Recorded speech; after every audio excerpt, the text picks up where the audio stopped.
ਸਤਨਾਮ ਸ੍ਰੀ ਵਾਹਿਗੁਰੂ ਸਾਹਿਬ ਜੀ।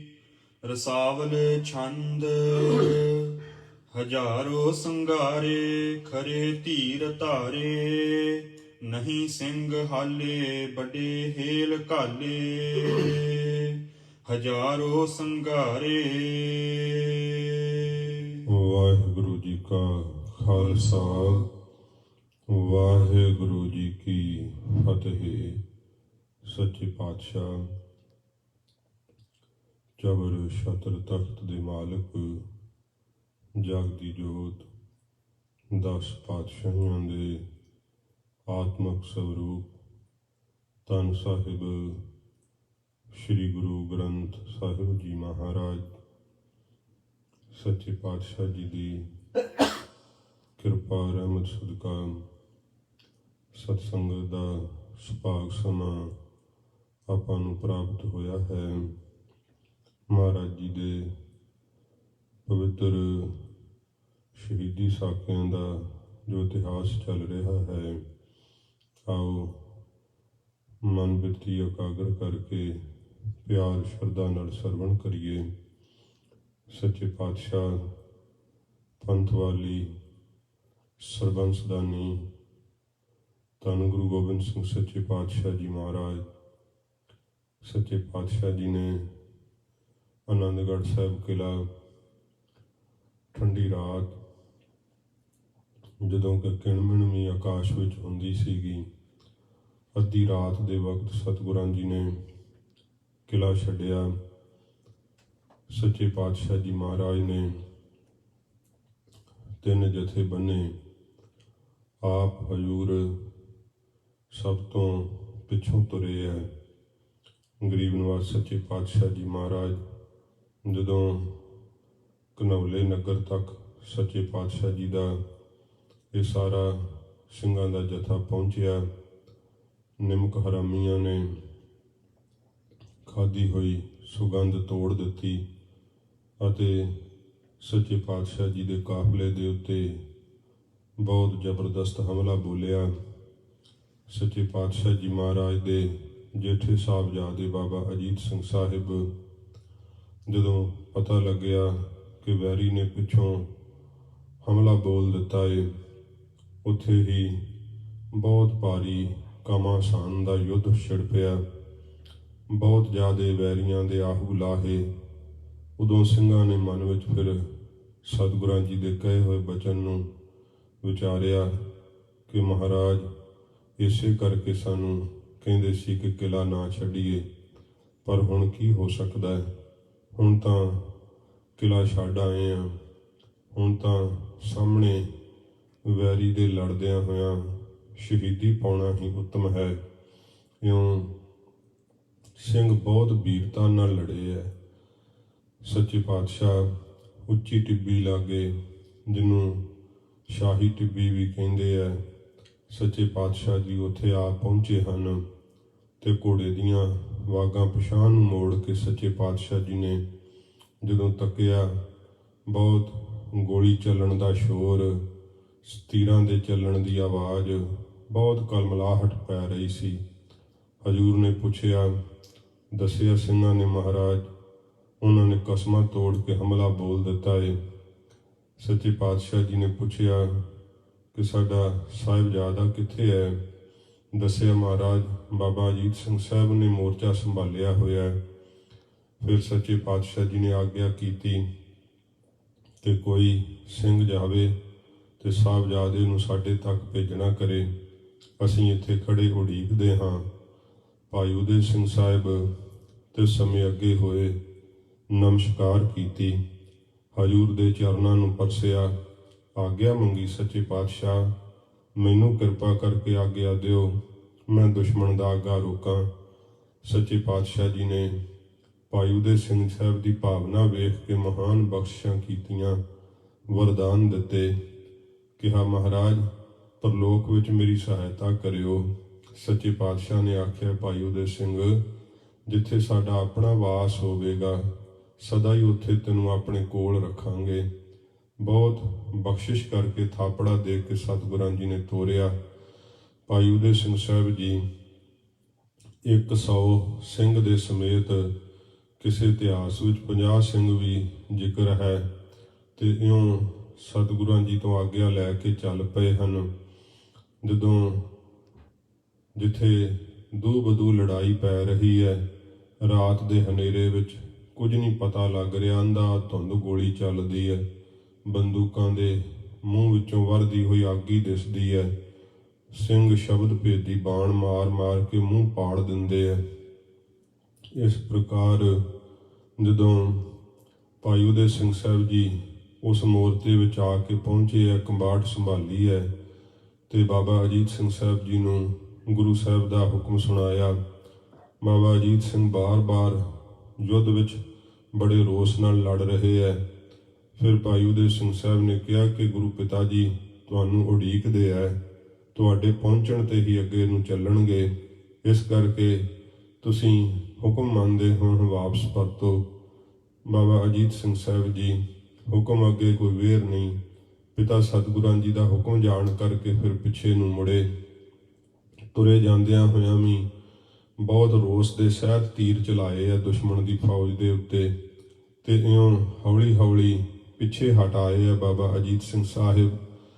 ਭਾਈ ਉਦੈ ਸਿੰਘ ਸਾਹਿਬ ਜੀ ਕੈਸੀ ਵੀਰਤਾ ਨਾਲ ਉਸ ਮੋਰਚੇ ਦੇ ਵਿੱਚ ਲੜੇ ਹੈ, ਕਿਵੇਂ ਸ਼ਹਾਦਤ ਦੀ ਦੇਵੀ ਨੂੰ ਵਰਿਆ ਹੈ।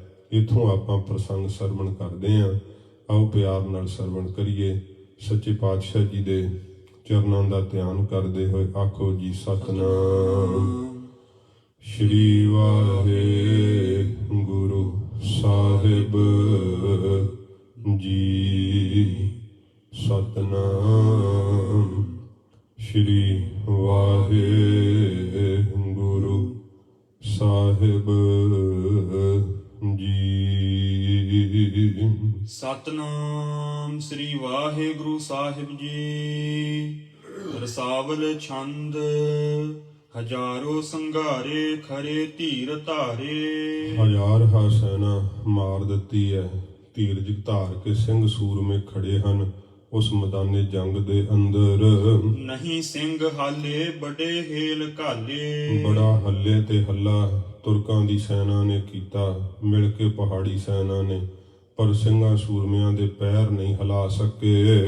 ਲੱਗੈ ਆਨ ਗੋਰੀ ਤਨੂੰ ਦੇਤ ਫੋਰੀ। ਲੱਗਦੀ ਆ ਕਰਕੇ ਗੋਲੀ ਤੇ ਤਨ ਨੂੰ ਪਾੜ ਕੇ ਪਾਰ ਲੰਘ ਜਾਂਦੀ ਹੈ। ਮਿਲੈ ਹੱਥ ਵੱਥੈ ਮਹਾ ਓਜ ਸਥੈ। ਬਹੁਤ ਬਲ ਦੇ ਸਹਿਤ ਹੱਥੋਂ ਹੱਥੀ ਹੋ ਕਰਕੇ ਦੂ-ਬਦੂ ਲੜਾਈ ਦੇ ਅੰਦਰ ਸਿੰਘਾਂ ਨੇ ਬਹੁਤ ਵਿਨਾਸ਼ ਕੀਤਾ ਏ ਤੁਰਕਾਂ ਦੀ ਸੈਨਾ ਦਾ। ਤੁਫੰਗਾਨ ਡਾਰੀ ਕਿਰਪਾਨੈ ਨਿਕਾਰੀ। ਫਿਰ ਜਦੋਂ ਇਸ ਪ੍ਰਕਾਰ ਥੋੜੀ ਰਹਿ ਗਈ ਗਿਣਤੀ ਸਿੰਘਾਂ ਦੀ ਫੌਜ ਬਾਹਲੀ ਪਿੱਛੋਂ ਬਾਅਦ ਆਈ, ਫਿਰ ਦੂਰ ਦੀਆਂ ਗੋਲੀਆਂ ਚੱਲਣੋਂ ਰੁਕੀਆਂ, ਸਿੰਘਾਂ ਨੇ ਸ੍ਰੀ ਸਾਹਿਬਾਂ ਖਿੱਚ ਲਈਆਂ। ਜੁਟੇ ਸਿੰਘ ਸੂਰੇ ਬੜੇ ਕ੍ਰੋਧ ਪੂਰੇ। ਬਹੁਤ ਵੀਰ ਰਸ ਵਿੱਚ ਪੂਰੇ ਭਰੇ ਹੋਏ ਜੁਟ ਪਏ ਸਿੰਘ ਸੂਰਮੇ।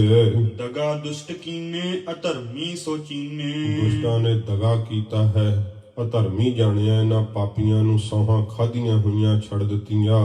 ਲਰੇ ਮਾਰ ਕੇਤੇ ਗਿਰੇ ਸਿੰਘ ਖੇਤੇ। ਕਿੰਨਿਆਂ ਨੂੰ ਮਾਰ ਕੇ ਸਿੰਘ ਸੂਰਮੇ ਮੈਦਾਨੇ ਜੰਗ ਦੇ ਅੰਦਰ ਵੀਰ ਗਤੀ ਨੂੰ ਪ੍ਰਾਪਤ ਹੋਏ। ਰਹੇ ਫੇਰ ਥੋੜੇ ਪਰਿਓ ਖੇਤ ਘੋਰੇ। ਜਦੋਂ ਥੋੜੇ ਰਹਿ ਗਏ ਸਿੰਘ ਭਾਈ ਉਦੈ ਸਿੰਘ ਸਾਹਿਬ ਦੀ ਕਮਾਂਡ ਥੱਲੇ ਬਹੁਤ ਘਮਾਸਾਨ ਦਾ ਭਿਆਨਕ ਯੁੱਧ ਹੋਇਆ। ਉਦੈ ਸਿੰਘ ਕ੍ਰੋਧਾ ਰੁਪਿਓ ਪੈਰ ਜੋਦਾ। ਭਾਈ ਉਦੈ ਸਿੰਘ ਜੀ ਬਹੁਤ ਵੀਰ ਰਸ ਦੇ ਸਹਿਤ ਪੈਰ ਜਮਾ ਕੇ ਖਲੋ ਗਏ ਜੰਗ ਦੇ ਅੰਦਰ। ਹਟਿਓ ਨਾਹੇ ਪਾਛੇ ਤਜੈ ਬਾਣ ਆਛੇ। ਪਿੱਛੇ ਨਹੀਂ ਹਟੇ, ਬਹੁਤ ਸਾਂਭ ਕੇ ਧਿਆਨ ਨਾਲ ਤਿੱਖੇ ਤੀਰ ਛੱਡੇ ਐ। ਮਿਲੇ ਛਤਰ ਆਈ ਚਹੂ ਔਰ ਧਾਈ। ਚਾਰ ਸਫੇਰਿਓਂ ਦੁਸ਼ਮਣ ਜਦੋਂ ਚੜ ਆਏ ਹਨ। ਕਿਰਿਓ ਬੀਚ ਘੇਰੇ ਬਿਲੋਕੇ ਚੁਫੇਰੇ। ਚਾਰ ਸਫੇਰਾ ਆਪਣਾ ਵੇਖਿਆ, ਭਾਈ ਉਦੈ ਸਿੰਘ ਸਾਹਿਬ ਦੁਸ਼ਮਣ ਦੀ ਸੈਨਾ ਵਿੱਚ ਘਿਰ ਗਏ। ਦੋ ਧੀਰ ਧਾਰੇ ਤਜੈ ਤੀਰ ਸਾਰੇ। ਤਾਂ ਵੀ ਧੀਰਜ ਧਾਰ ਕੇ ਭਾਈ ਉਦੈ ਸਿੰਘ ਸਾਹਿਬ ਨੇ ਜਿੰਨਾ ਚਿਰ ਪੱਥਾ ਨਹੀਂ ਖਾਲੀ ਹੋਇਆ ਤੀਰਾਂ ਦਾ ਮੀਂਹ ਵਰਾਈ ਰੱਖਿਆ ਏ। ਭਇਓ ਛੂਛ ਭਾਥਾ ਤਜਿਓ ਚਾਮ ਹਾਥਾ। ਜਦੋਂ ਫਿਰ ਪੱਥਾ ਸੂਰਬੀਰ ਦਾ ਖਾਲੀ ਹੋ ਗਿਆ ਤੀਰਾਂ ਤੋਂ ਤੇ ਫਿਰ ਧਨਖ ਜਿਹੜਾ ਸੀ ਹੱਥ ਤੋਂ ਛੱਡ ਦਿੱਤਾ। ਕਰਾ ਚੋਲ ਕਾਢੇ ਕਿਤੇ ਦੁਸ਼ਟ ਬਾਢੇ। ਫਿਰ ਹੱਥਾਂ ਵਿੱਚ ਸ੍ਰੀ ਸਾਹਿਬਾਂ ਖਿੱਚ ਲਈਆਂ ਤੇ ਉਹਨਾਂ ਸ੍ਰੀ ਸਾਹਿਬਾਂ ਨਾਲ ਕਿੰਨੇ ਕੁ ਦੁਸ਼ਟਾਂ ਦੇ ਆਹੂ ਲਾ ਦਿੱਤੇ। ਐਸੀ ਵੀਰਤਾ ਨਾਲ ਲੜੇ ਸ਼ਸਤਰਾਂ ਦੇ ਧਨੀ ਨੇ ਭਾਈ ਉਦੈ ਸਿੰਘ ਸਾਹਿਬ ਜੀ। ਸੱਚੇ ਪਾਤਸ਼ਾਹ ਜੀ ਮਹਾਰਾਜ ਦੇ 94 ਸੂਰਮਿਆਂ ਵਿੱਚੋਂ ਇੱਕ ਹਨ। ਗਰੀਬ ਨਿਵਾਸ ਸੱਚੇ ਪਾਤਸ਼ਾਹ ਜੀ ਦੇ ਇਹ ਉਹੋ ਹੀ ਭਾਈ ਉਦੈ ਸਿੰਘ ਸਾਹਿਬ ਸੂਰਬੀਰ ਯੋਧੇ ਨੇ ਜਿਨ੍ਹਾਂ ਨੇ ਕੇਸਰੀ ਚੰਦ ਰਾਜੇ ਦਾ ਸਿਰ ਵੱਢ ਕੇ ਮਹਾਰਾਜ ਦੇ ਚਰਨਾਂ 'ਚ ਹਾਜ਼ਰ ਕੀਤਾ ਸੀ। ਐਸੇ ਜੁਝਾਰੂ ਸੂਰਮੇ ਬੜੀ ਵੀਰਤਾ ਨਾਲ ਲੜੇ ਆ। ਜਿਤੇ ਸਿੰਘ ਸੰਗੀ ਕਿਰਪਾਨੈ ਸੋ ਨੰਗੀ। ਜਿੰਨੇ ਇਹਨਾਂ ਦੇ ਸਾਥੀ ਸਿੰਘ ਨੇ ਜਿੰਨੇ ਕੁ ਬਚੇ ਹਨ ਹੱਥਾਂ ਵਿੱਚ ਨੰਗੀਆਂ ਸ੍ਰੀ ਸਾਹਿਬਾਂ ਲਹੂ ਨਾਲ ਚਮਕਦੀਆਂ ਨੇ। ਲਏ ਘੇਰ ਸਾਰੇ ਜਥਾ ਖੇਤ ਬਾਰੇ। ਇਸ ਤਰ੍ਹਾਂ ਜਿਵੇਂ ਖੇਤ ਨੂੰ ਵਾੜ ਕੀਤੀ ਹੁੰਦੀ ਹੈ ਇਸ ਤਰ੍ਹਾਂ ਤੁਰਕਾਂ ਤੇ ਪਹਾੜੀ ਸੈਨਾ ਨੇ ਸਾਰੇ ਸਿੰਘਾਂ ਨੂੰ ਚਫੇਰਿਓਂ ਘੇਰਾ ਪਾ ਲਿਆ। ਮਨੋ ਚੰਦ ਭਾਨਾ ਪਰਵਾਰੇ ਮਹਾਨਾ।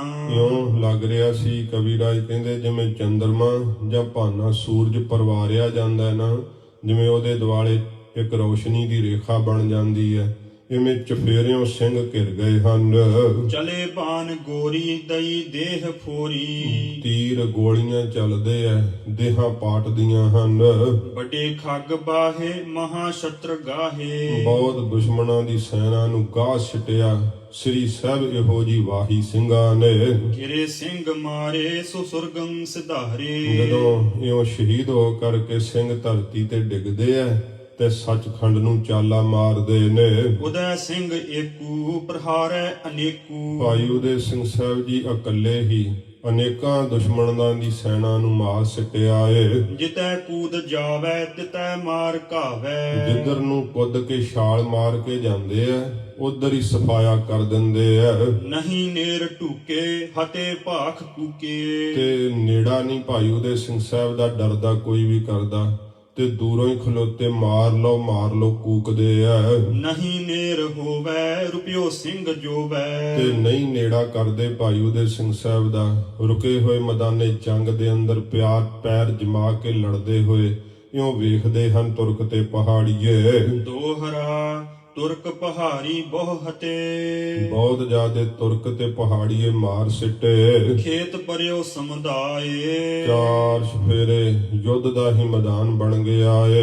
ਗੁਰ ਪ੍ਰਤਾਪ ਤੇ ਏਕ ਹੀ। ਗੁਰੂ ਸਾਹਿਬ ਜੀ ਦੇ ਪ੍ਰਤਾਪ ਕਰਕੇ ਬਲ ਕਰਕੇ ਇੱਕੇ ਹੀ ਸਿੰਘ ਨੇ। ਲੜਤ ਲਾਖ ਰਿਪ ਆਏ। ਤੇ ਇਉਂ ਕਈ ਲੱਖਾਂ ਦੀ ਗਿਣਤੀ ਵਿੱਚ ਦੁਸ਼ਮਣ ਚੜ ਕੇ ਆ ਗਏ। ਬਹੁਤ ਭਾਰੀ ਗਿਣਤੀ ਵਿੱਚ ਫੌਜ ਨੂੰ ਖਪਾ ਦਿੱਤਾ। ਚਾਉ ਪਈ ਬਹੁ ਜਵਾਲਾ ਬਮਣੀ ਤਬ ਤਿਆਗੀ। ਤਦੋਂ ਬਹੁਤੀਆਂ ਗੋਲੀਆਂ ਜਿਹੜੀਆਂ ਸੀ ਦੁਸ਼ਮਣ ਜਦੋਂ ਨੇੜਾ ਨਾ ਕਰ ਪਾਉਂਦੇ। ਇਹ ਵੀ ਜ਼ਿਕਰ ਆਉਂਦਾ ਹੈ ਕਿ ਭਾਈ ਉਦੈ ਸਿੰਘ ਸਾਹਿਬ ਜੀ ਨੂੰ ਜਿਹੜੀ ਸੀ ਨਾ ਜਦੋਂ ਕਿਲਾ ਛੱਡਿਆ ਸੀ ਦੁਸ਼ਮਣ ਨੂੰ ਇਉਂ ਭੁਲੇਖਾ ਪਾਉਣ ਲਈ ਜਿਹੜਾ ਸੀ 2-3 ਸਿੰਘਾਂ ਨੇ ਗੁਰੂ ਸਾਹਿਬ ਵਰਗੀ ਪੁਸ਼ਾਕ ਪਹਿਨ ਲਈ ਸੀ। ਸੱਚੇ ਪਾਤਸ਼ਾਹ ਮਹਾਰਾਜ ਨੇ ਇਹ ਨੀਤੀ ਨੂੰ ਵਿਚਾਰਦਿਆਂ ਹੋਇਆਂ ਆਪ ਹਜੂਰ ਨੇ ਸਭ ਕੁਝ ਇਵੇਂ ਕਰਵਾਇਆ ਸੀਗਾ ਕਿਉਂਕਿ ਜਿਹੜਾ ਸੀ ਸਤਿਗੁਰਾਂ ਜੀ ਦਾ ਚੰਗੀ ਤਰ੍ਹਾਂ ਦੁਸ਼ਮਣ ਪਹਿਚਾਣ ਨਾ ਕਰ ਸਕਣ। ਇਉਂ ਰਾਤ ਦੇ ਹਨੇਰੇ ਵਿੱਚ ਭਾਈ ਉਦੈ ਸਿੰਘ ਸਾਹਿਬ ਦੇ ਲੱਗੀ ਹੋਈ ਚਮਕਦੀ ਕਲਗੀ ਵੇਖਦੇ ਸੀ, ਸ਼ਾਹੀ ਪੁਸ਼ਾਕ ਵੇਖਦੇ ਸਨ ਤੇ ਇਉਂ ਪ੍ਰਤੀਤ ਕਰਦੇ ਸੀ ਕਿ ਨਾਲੇ ਯੁੱਧ ਇੰਨੇ ਜ਼ੋਰ ਦੀ ਪੈ ਰਿਹਾ ਤੇ ਸੋਚਦੇ ਸੀ ਕਿ ਗੁਰੂ ਗੋਬਿੰਦ ਸਿੰਘ ਸਾਹਿਬ ਜੀ ਆਪ ਲੜ ਰਹੇ ਹੈ। ਇਸ ਕਰਕੇ ਪੂਰਾ ਜ਼ੋਰ ਲਾਤਾ ਸੈਨਾ ਨੇ। ਤੇ ਜਦੋਂ ਭਾਈ ਉਦੈ ਸਿੰਘ ਸਾਹਿਬ ਜੀ ਇੰਨੀ ਵੀਰਤਾ ਨਾਲ ਲੜੇ ਅਨੇਕਾਂ ਹੀ ਜਿਹੜੀ ਸੀ ਸੈਨਾ ਸੰਘਾਰ ਦਿੱਤੀ, ਨਾਸ਼ ਕਰ ਦਿੱਤੀ ਹੈ।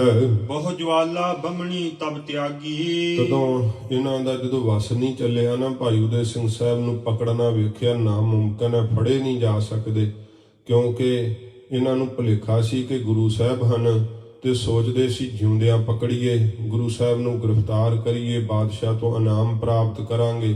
ਇਸ ਕਰਕੇ ਗੁਰੂ ਸਾਹਿਬ ਜੀ ਨੂੰ ਜਾਣ ਕੇ ਨਾ ਭੁਲੇਖਾ ਸੀ ਇਹਨਾਂ ਨੂੰ ਕਿ ਗੁਰੂ ਸਾਹਿਬ ਨੇ ਜਿਉਂਦਿਆਂ ਪਕੜਨਾ ਚਾਹੁੰਦੇ ਸੀ ਪਰ ਭਾਈ ਉਦੈ ਸਿੰਘ ਸਾਹਿਬ ਜੀ ਦਾ ਨੇੜਾ ਹੀ ਨਹੀਂ ਕਰ ਪਾਉਂਦੇ। ਜਿਵੇਂ ਲਾਟ ਨੂੰ ਕੋਈ ਪਕੜ ਨਹੀਂ ਸਕਦਾ ਐਵੇਂ ਭਾਈ ਉਦੈ ਸਿੰਘ ਸਾਹਿਬ ਨੂੰ ਪਕੜਿਆ ਹੀ ਨਹੀਂ ਸੀ ਜਾ ਰਿਹਾ। ਫਿਰ ਦੂਰ ਹਟ ਕੇ ਇਹਨਾਂ ਨੇ ਇੱਕੋ ਵਾਰ ਬੰਦੂਕਾਂ ਵਿੱਚੋਂ ਗੋਲੀਆਂ ਦੀ ਛਲਕਾਂ ਛੱਡੀਆਂ ਨੇ। ਉਦੈ ਸਿੰਘ ਕੇ ਕੇਤਕ ਲਾਗੀ। ਕਿੰਨੀਆਂ ਕੁ ਗੋਲੀਆਂ ਭਾਈ ਉਦੈ ਸਿੰਘ ਸਾਹਿਬ ਦੀ ਛਾਤੀ ਵਿੱਚ ਆ ਕਰਕੇ ਲੱਗੀਆਂ ਨੇ। ਘਾਇਲ ਭਇਓ ਸ਼੍ਰੋਣ ਨਿਚਰੰਤਾ। ਬਹੁਤ ਭਾਰੀ ਜ਼ਖਮ ਹੋ ਗਏ ਤੇ ਖੂਨ ਜਿਹੜਾ ਸੀ ਨਾ ਛਾਤੀ ਵਿੱਚੋਂ ਵਹਿ ਤੁਰਿਆ। ਨਿਚੜ ਗਿਆ ਖੂਨ ਸਾਰਾ ਸਰੀਰ ਦਾ। ਭੀਗੇ ਸਰਬ ਚੀਰ ਦਿਖਰੰਤਾ, ਸਾਰੇ ਭਿੱਜੇ ਹੋਏ ਵਸਤਰ ਦਿਖਾਈ ਦਿੰਦੇ ਆ।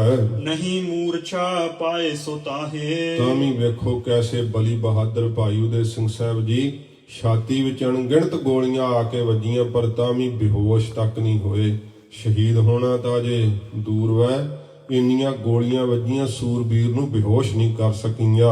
ਬਹਰੋ ਖੜਗ ਹਨੈ ਰਨ ਮਾਹੇ, ਬਹਰੋ ਫਿਰ ਖੜਗ ਹੱਥ ਵਿੱਚ ਪੜਕੜਿਆ ਹੋਇਆ ਤੇਗਾ ਇਉਂ ਫੇਰਦੇ ਆ ਜੰਗ ਦੇ ਅੰਦਰ। ਸ੍ਰੀ ਗੁਰ ਇਹੀ ਜਾਨ ਰਿਪ ਅਰੇ, ਤੇ ਇਉਂ ਦੁਸ਼ਮਣ ਜਾਣ ਕੇ ਅੜੇ ਉਥੇ ਕਿ ਸ੍ਰੀ ਗੁਰੂ ਜੀ ਇਹੋ ਹੀ ਹਨ, ਭਾਵ ਗੁਰੂ ਗੋਬਿੰਦ ਸਿੰਘ ਸਾਹਿਬ ਆਪ ਹਨ। ਇਹ ਜਾਣ ਕਰਕੇ ਦੁਸ਼ਮਣ ਜਿਹੜੇ ਸੀ ਉੱਥੇ ਅੜ ਪਏ ਕਿ ਗੁਰੂ ਸਾਹਿਬ ਆਪ ਲੜ ਰਹੇ ਐ। ਹਵੈ ਕਰ ਹੱਥ ਘਾਇਲ ਕੋ ਮਰੇ, ਤੇ ਬਹੁਤ ਜ਼ਿਆਦੇ ਇਉਂ ਜਦੋਂ ਸਿੰਘ ਜ਼ਖਮੀ ਹੋ ਕਰਕੇ ਸ਼ਹੀਦ ਹੋਏ, ਬਹੁਤੇ ਸਿੰਘ ਸ਼ਹੀਦੀਆਂ ਪਾ ਗਏ। ਤੇ ਇਹ ਜਿਹੜੇ ਤੁਰਕਾਂ ਤੇ ਪਠਾਣਾਂ ਦੀ ਤੇ ਜਿਹੜੀ ਪਹਾੜੀਆਂ ਦੀ ਸੈਨਾ ਇਹ ਵੀ ਬਹੁਤ ਮਾਰ ਮੁਕਾਈ ਹੈ, ਬਹੁਤ ਜ਼ਖਮੀ ਹੋ ਕੇ ਡਿੱਗ ਗਏ ਆ। ਕਰ ਕਰ ਹੇਲ ਧਾਏ ਟਿਗ ਢੂਕੇ, ਤੇ ਹੱਲਾ ਕਰ ਕਰਕੇ ਨੇੜਾ ਕਰਦੇ ਆ, ਕੋਲ ਆਉਂਦੇ ਆ। ਮਾਰ ਮਾਰ ਕਰ ਕੈ ਮੁਖ ਕੂਕੇ, ਫਿਰ ਵੀ ਆਉਂਦੇ ਤਾਂ ਹੈ ਚੜ ਕੇ, ਮਾਰ ਲੋ ਕੂਕਦੇ ਆ, ਪਰ ਡਰਦੇ ਭਾਈ ਉਦੇ ਸਿੰਘ ਸਾਹਿਬ ਦੇ ਨੇੜੇ ਨਹੀਂ ਆਉਂਦੇ। ਤੋ ਨਿਕਟ ਨਹਿ ਪਹੁੰਚੇ ਰਿਪਗਨ, ਤਾਂ ਵੀ ਇਹ ਬਹੁਤੇ ਦੁਸ਼ਮਣ ਏਡੀ ਵੱਡੀ ਗਿਣਤੀ 'ਚ ਹੈ, ਭਾਈ ਉਦੇ ਸਿੰਘ ਸਾਹਿਬ ਜੀ ਇਕੱਲੇ ਹੀ ਰਹਿ ਗਏ ਆ ਤੇ ਫਿਰ ਵੀ ਨੇੜਾ ਨਹੀਂ ਕਰ ਰਹੇ। ਇਹ ਸੱਚੇ ਪਾਤਸ਼ਾਹ ਜੀ ਦੇ ਕਹੇ ਹੋਏ ਵਾਕ, ਜਦੋਂ ਅੰਮ੍ਰਿਤ ਦੀ ਦਾਤ ਬਖਸ਼ਿਸ਼ ਕੀਤੀ ਸੀ ਨਾ, ਤੇ ਹਜੂਰ ਨੇ ਬਚਨ ਕਹੇ ਸੀ, ਚਿੜੀਆਂ ਸੇ ਮੈਂ ਬਾਜ ਤੜਾऊं, 1.25 लाख से एक लड़ाऊं, ਤਬੈ ਗੋਬਿੰਦ ਸਿੰਘ ਨਾਮ ਕਹਾऊं। ਇਹ ਸੱਚੇ ਪਾਤਸ਼ਾਹ ਨੇ ਵਾਕ ਸੱਤ ਕਰ ਦਿੱਤੇ। ਲੱਖਾਂ ਦੀ ਸੈਨਾ ਹੈ, ਦੂਰ ਖਲੋਤੇ ਕੂਕਦੇ ਆ, ਫੜ ਲਓ ਮਾਰ ਦੋ, ਪਰ ਭਾਈ ਉਦੇ ਸਿੰਘ ਸਾਹਿਬ ਜੀ ਦੇ ਨੇੜੇ ਕੋਈ ਵੀ ਨਹੀਂ ਡਰਦਾ ਜਾਂਦਾ। ਮਾਰਿਹ ਜੋਧਾ ਇਮ ਲਖ ਡਰ ਮਨ, ਇਉਂ ਮਨ ਦੇ ਅੰਦਰ ਡਰ ਮੰਨਦੇ ਆ ਕਿ ਸੂਰਬੀਰ ਅੱਗੋਂ ਮਾਰ ਹੀ ਨਾ ਦੇਣ ਗੁਰੂ ਸਾਹਿਬ ਸਾਨੂੰ। ਡੇਢ ਪਹਿਰ ਲੋ ਰਿਪਦਲ ਰੋਕੇ, ਇਉਂ ਡੇਢ ਪਹਿਰ ਤੱਕ ਦੁਸ਼ਮਣ ਦੀ ਏਡੀ ਵੱਡੀ ਸੈਨਾ ਭਾਈ ਉਦੇ ਸਿੰਘ ਸਾਹਿਬ ਨੇ ਐ ਰੋਕ ਦਿੱਤੀ ਜਿਵੇਂ ਕਪਾਟ ਜੜ ਦਈਦੇ ਆ। ਹਨੇ ਧਾਏ ਜਿਤ ਜਾਏ ਬਿਲੋਕੇ, ਜਿੱਧਰ ਵੀ ਜਾ ਕੇ ਵੇਖਦੇ ਆ ਤਬਾਹੀ ਮਚਾ ਦਿੰਦੇ ਆ। ਇੱਕ ਤਾਂ ਇੰਨੀਆਂ ਗੋਲੀਆਂ ਲੱਗ ਗਈਆਂ, ਖੂਨ ਕੱਪ ਕਰਦਾ ਸਰੀਰ ਚੋਂ ਚੱਲ ਰਿਹਾ ਹੈ, ਪਰ ਫਿਰ ਵੀ ਜੋਸ਼ ਠੱਲਿਆ ਨਹੀਂ ਜਾਂਦਾ। ਜਿੱਧਰ ਨੂੰ ਛਾਲ ਮਾਰ ਕੇ ਪੈਂਦੇ ਆ ਤਬਾਹੀ ਕਰ ਦਿੰਦੇ ਆ।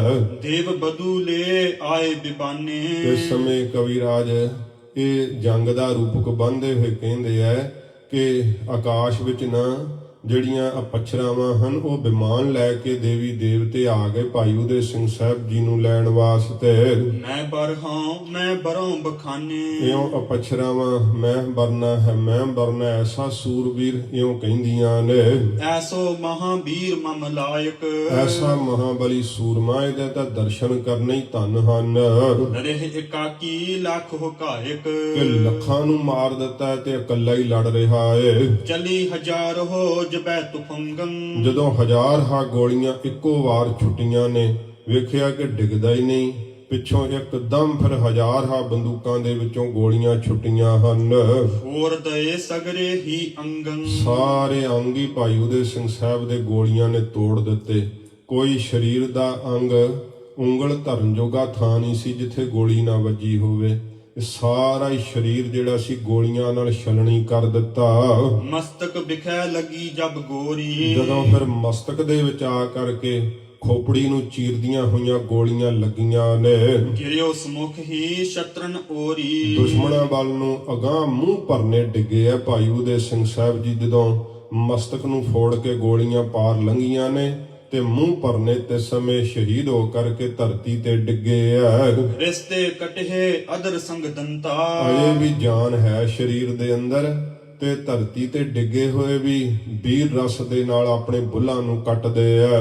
ਭਇਓ ਉਦੇ ਸਿੰਘ ਕੋ ਇਮ ਅੰਤਾ, ਇਉਂ ਭਾਈ ਉਦੇ ਸਿੰਘ ਸਾਹਿਬ ਜੀ ਰਣ ਤੱਤੇ ਦੇ ਅੰਦਰ ਸ਼ਹੀਦੀ ਪ੍ਰਾਪਤ ਕੀਤੀ। ਦੇਖ ਦੇਵਤਾ ਸਭ ਬਿਸਮਾਏ, ਦੇਖ ਕੇ ਸਭ ਜਿਹੜੀਆਂ ਦਿਵ ਰੂਹਾਂ ਸੀ ਹੈਰਾਨ ਹੋ ਗਈਆਂ ਭਾਈ ਉਦੇ ਸਿੰਘ ਸਾਹਿਬ ਦਾ ਐਸਾ ਵੀਰਤਾ ਵਾਲਾ ਯੁੱਧ ਵੇਖ ਕਰਕੇ। ਗੁਰ ਪ੍ਰਤਾਪ ਜਾਣਹਿ ਸਮੁਦਾਏ, ਸਭ ਨੇ ਜਾਣਿਆ ਕਿ ਸੱਚੇ ਪਾਤਸ਼ਾਹ ਜੀ ਮਹਾਰਾਜ ਦਾ ਵੱਡਾ ਪ੍ਰਤਾਪ ਹੈ। ਗੁਰੂ ਸਾਹਿਬ ਦੇ ਕਹੇ ਹੋਏ ਬੋਲ ਸਤ ਨੇ ਕਿ 1.25 ਲੱਖ ਨਾਲ ਇੱਕ ਜੂਝ ਗਿਆ ਏ। ਸਤਿਗੁਰ ਸਿਮਰਤ ਔਰ ਕਰ ਧਿਆਨ।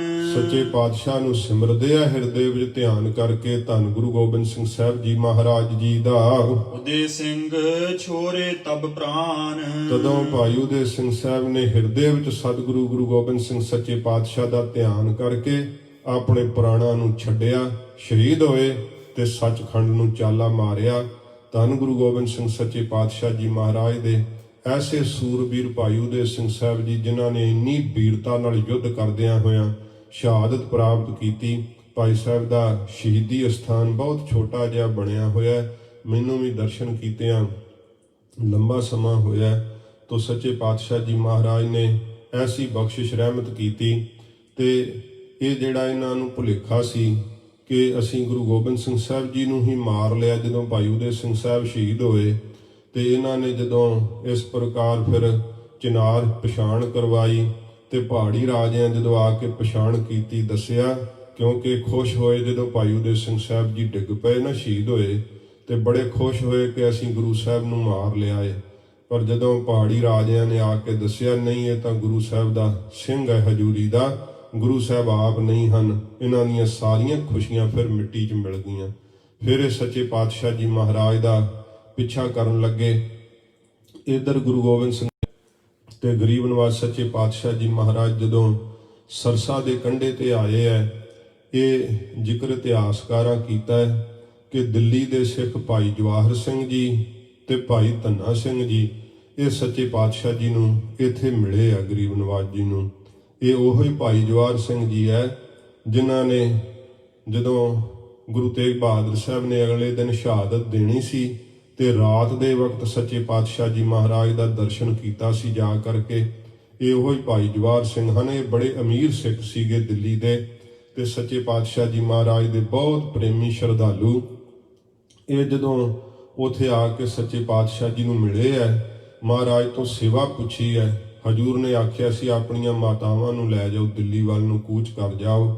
ਇਹ ਸੱਚੇ ਪਾਤਸ਼ਾਹ ਜੀ ਦੀ ਆਗਿਆ ਹੋਈ ਤੇ ਜਿਹੜਾ ਹੈ ਮਾਤਾ ਸਾਹਿਬ ਜੀ ਬਾਰੇ ਥੋੜਾ ਕਹਿ ਕੇ ਫਿਰ ਇੱਥੋਂ ਹੀ ਸਰਸਾ ਤੋਂ ਆਪਾਂ ਇਤਿਹਾਸ ਜਿਹੜਾ ਹੈ ਉਹ ਸ਼ੁਰੂ ਕਰਦੇ ਹਾਂ, ਕਿਉਂਕਿ ਮਾਤਾ ਗੁਜਰ ਕੌਰ ਜੀ ਤੇ ਬਾਬਾ ਜੋਰਾਵਰ ਸਿੰਘ ਸਾਹਿਬ ਤੇ ਬਾਬਾ ਫਤਿਹ ਸਿੰਘ ਸਾਹਿਬ ਇੱਥੇ ਹੀ ਜਦੋਂ ਪਰਿਵਾਰ ਦਾ ਵਿਛੋੜਾ ਪੈਂਦਾ ਹੈ ਤੇ ਉਹ ਇਤਿਹਾਸ ਵੀ ਆਪਾਂ ਇੱਥੋਂ ਹੀ ਸ਼ੁਰੂ ਕਰਾਂਗੇ, ਕਿਉਂਕਿ 3 ਜਥੇ ਮਹਾਰਾਜ ਜੀ ਨੇ ਬੰਨੇ ਆ ਤੇ ਫਿਰ ਇਹ 3 ਹੀ ਜਿਹੜਾ ਹੈ ਦਿਸ਼ਾਵਾਂ ਨੂੰ ਇਤਿਹਾਸ ਤੁਰਿਆ ਹੈ। ਜਿਵੇਂ ਫਿਰ ਭਾਈ ਮਨੀ ਸਿੰਘ ਸਾਹਿਬ ਜੀ ਨੇ ਜਦੋਂ ਸਰਸਾ ਨੂੰ ਪਾਰ ਕਰਕੇ ਸੰਭਾਲ ਕੀਤੀ ਸੀਗੀ ਤਾਂ ਬਹੁਤ ਸਾਰੇ ਸਰਸਾ ਦੇ ਕੰਢੇ ਤੇ ਵੀ ਜਿਵੇਂ ਯੁੱਧ ਦਾ ਹੋਣਾ ਤੇ ਬਹੁਤ ਭਾਰੀ ਸਿੰਘਾਂ ਨੇ ਉੱਥੇ ਵੀ ਸ਼ਹਾਦਤਾਂ ਪ੍ਰਾਪਤ ਕਰਨੀਆਂ। ਜਦੋਂ ਫਿਰ ਭਾਈ ਮਨੀ ਸਿੰਘ ਸਾਹਿਬ ਜੀ ਇਤਿਹਾਸ ਨੇ ਜ਼ਿਕਰ ਕੀਤਾ, ਰੋਪੜ ਦੇ ਨੇੜਾ ਕਰਦਿਆਂ ਵੀ ਯੁੱਧ ਹੋਇਆ ਸੀਗਾ ਤੇ ਉਸ ਯੁੱਧ ਦੀ ਵਾਰਤਾ ਮੈਂ ਜਦੋਂ ਸਤਿਗੁਰੂ ਜੀ ਸਰਸਾ ਪਾਰ ਕਰਨਗੇ ਉਦੋਂ ਟੂਕ ਮਾਤਰ ਜ਼ਰੂਰ ਕਰਾਂਗਾ। ਤੇ ਭਾਈ ਮਨੀ ਸਿੰਘ ਸਾਹਿਬ ਜੀ ਤੇ ਮਾਤਾ ਸਾਹਿਬ ਦੀ ਜਿਹੜੀਆਂ ਦਾਸੀਆਂ ਸਨ, ਇੱਕ ਦਾਸੀ ਸ਼ਹੀਦ ਹੋਈ ਸੀਗੀ ਤੇ ਇੱਕ ਦਾਸੀ ਜਿਹੜੀ ਸੀ ਉਹ ਜਿਉਂਦੀ ਦੁਸ਼ਮਣ ਦੇ ਹੱਥ ਲੱਗੀ ਸੀਗੀ, ਉਹਦੀ ਬਾਬਤ ਵੀ ਅੱਗੇ ਜ਼ਿਕਰ ਕਰਾਂਗੇ। ਤੇ ਇਉਂ ਬਹੁਤੇ ਸਿੰਘਾਂ ਦਾ ਸ਼ਹੀਦ ਹੋ ਜਾਣਾ ਤੇ ਭਾਈ ਮਨੀ ਸਿੰਘ ਸਾਹਿਬ ਨੇ ਜਦੋਂ ਸੰਭਾਲ ਕੀਤੀ ਸੀਗੀ ਉਦੋਂ ਕੇਵਲ ਰੋਪੜ ਦੇ ਵਿੱਚ ਮਾਤਾ ਸਾਹਿਬਾਂ ਨੂੰ ਨਾਲ ਲੈ ਕਰਕੇ ਭਾਈ ਮਨੀ ਸਿੰਘ ਸਾਹਿਬ ਜਦੋਂ ਭਾਈ ਜਵਾਹਰ ਸਿੰਘ ਤੇ ਭਾਈ ਧੰਨਾ ਸਿੰਘ ਸਾਹਿਬ ਨਾਲ ਮਿਲਾਪ ਹੋਇਆ ਤੇ ਰੋਪੜ ਦੇ ਵਿੱਚ ਇੱਕ ਵਿਸ਼ੇਸ਼ ਉਹ ਉੱਚੇ ਥਾਂ ਦੇ ਉੱਤੇ ਘਰ ਹੈ ਜਿੱਥੇ ਵੱਡੇ ਸਤਿਗੁਰੂ ਗੁਰੂ ਹਰਗੋਬਿੰਦ ਸਾਹਿਬ ਜੀ ਮਹਾਰਾਜ ਵੀ ਚਰਨ ਪਾਏ। ਇਹ ਭਾਈ ਜਵਾਹਰ ਸਿੰਘ ਜੀ ਦੇ ਰਿਸ਼ਤੇਦਾਰਾਂ ਦਾ ਘਰ ਸੀਗਾ। ਸੱਚੇ ਪਾਤਸ਼ਾਹ ਦੇ ਅਨੰਨ ਸ਼ਰਧਾਲੂ ਸਿੱਖ ਇਹ ਜਿਹੜੀ ਰਾਤ ਸੀਗੀ ਸਰਸਾ ਪਾਰ ਕਰਕੇ ਭਾਈ ਮਨੀ ਸਿੰਘ ਸਾਹਿਬ ਨੇ ਮਾਤਾਵਾਂ ਦੇ ਸਹਿਤ ਇੱਥੇ ਰਾਤ ਇਹ ਜਿਹੜੀ ਸੀ ਬਤੀਤ ਕੀਤੀ ਸੀਗੀ।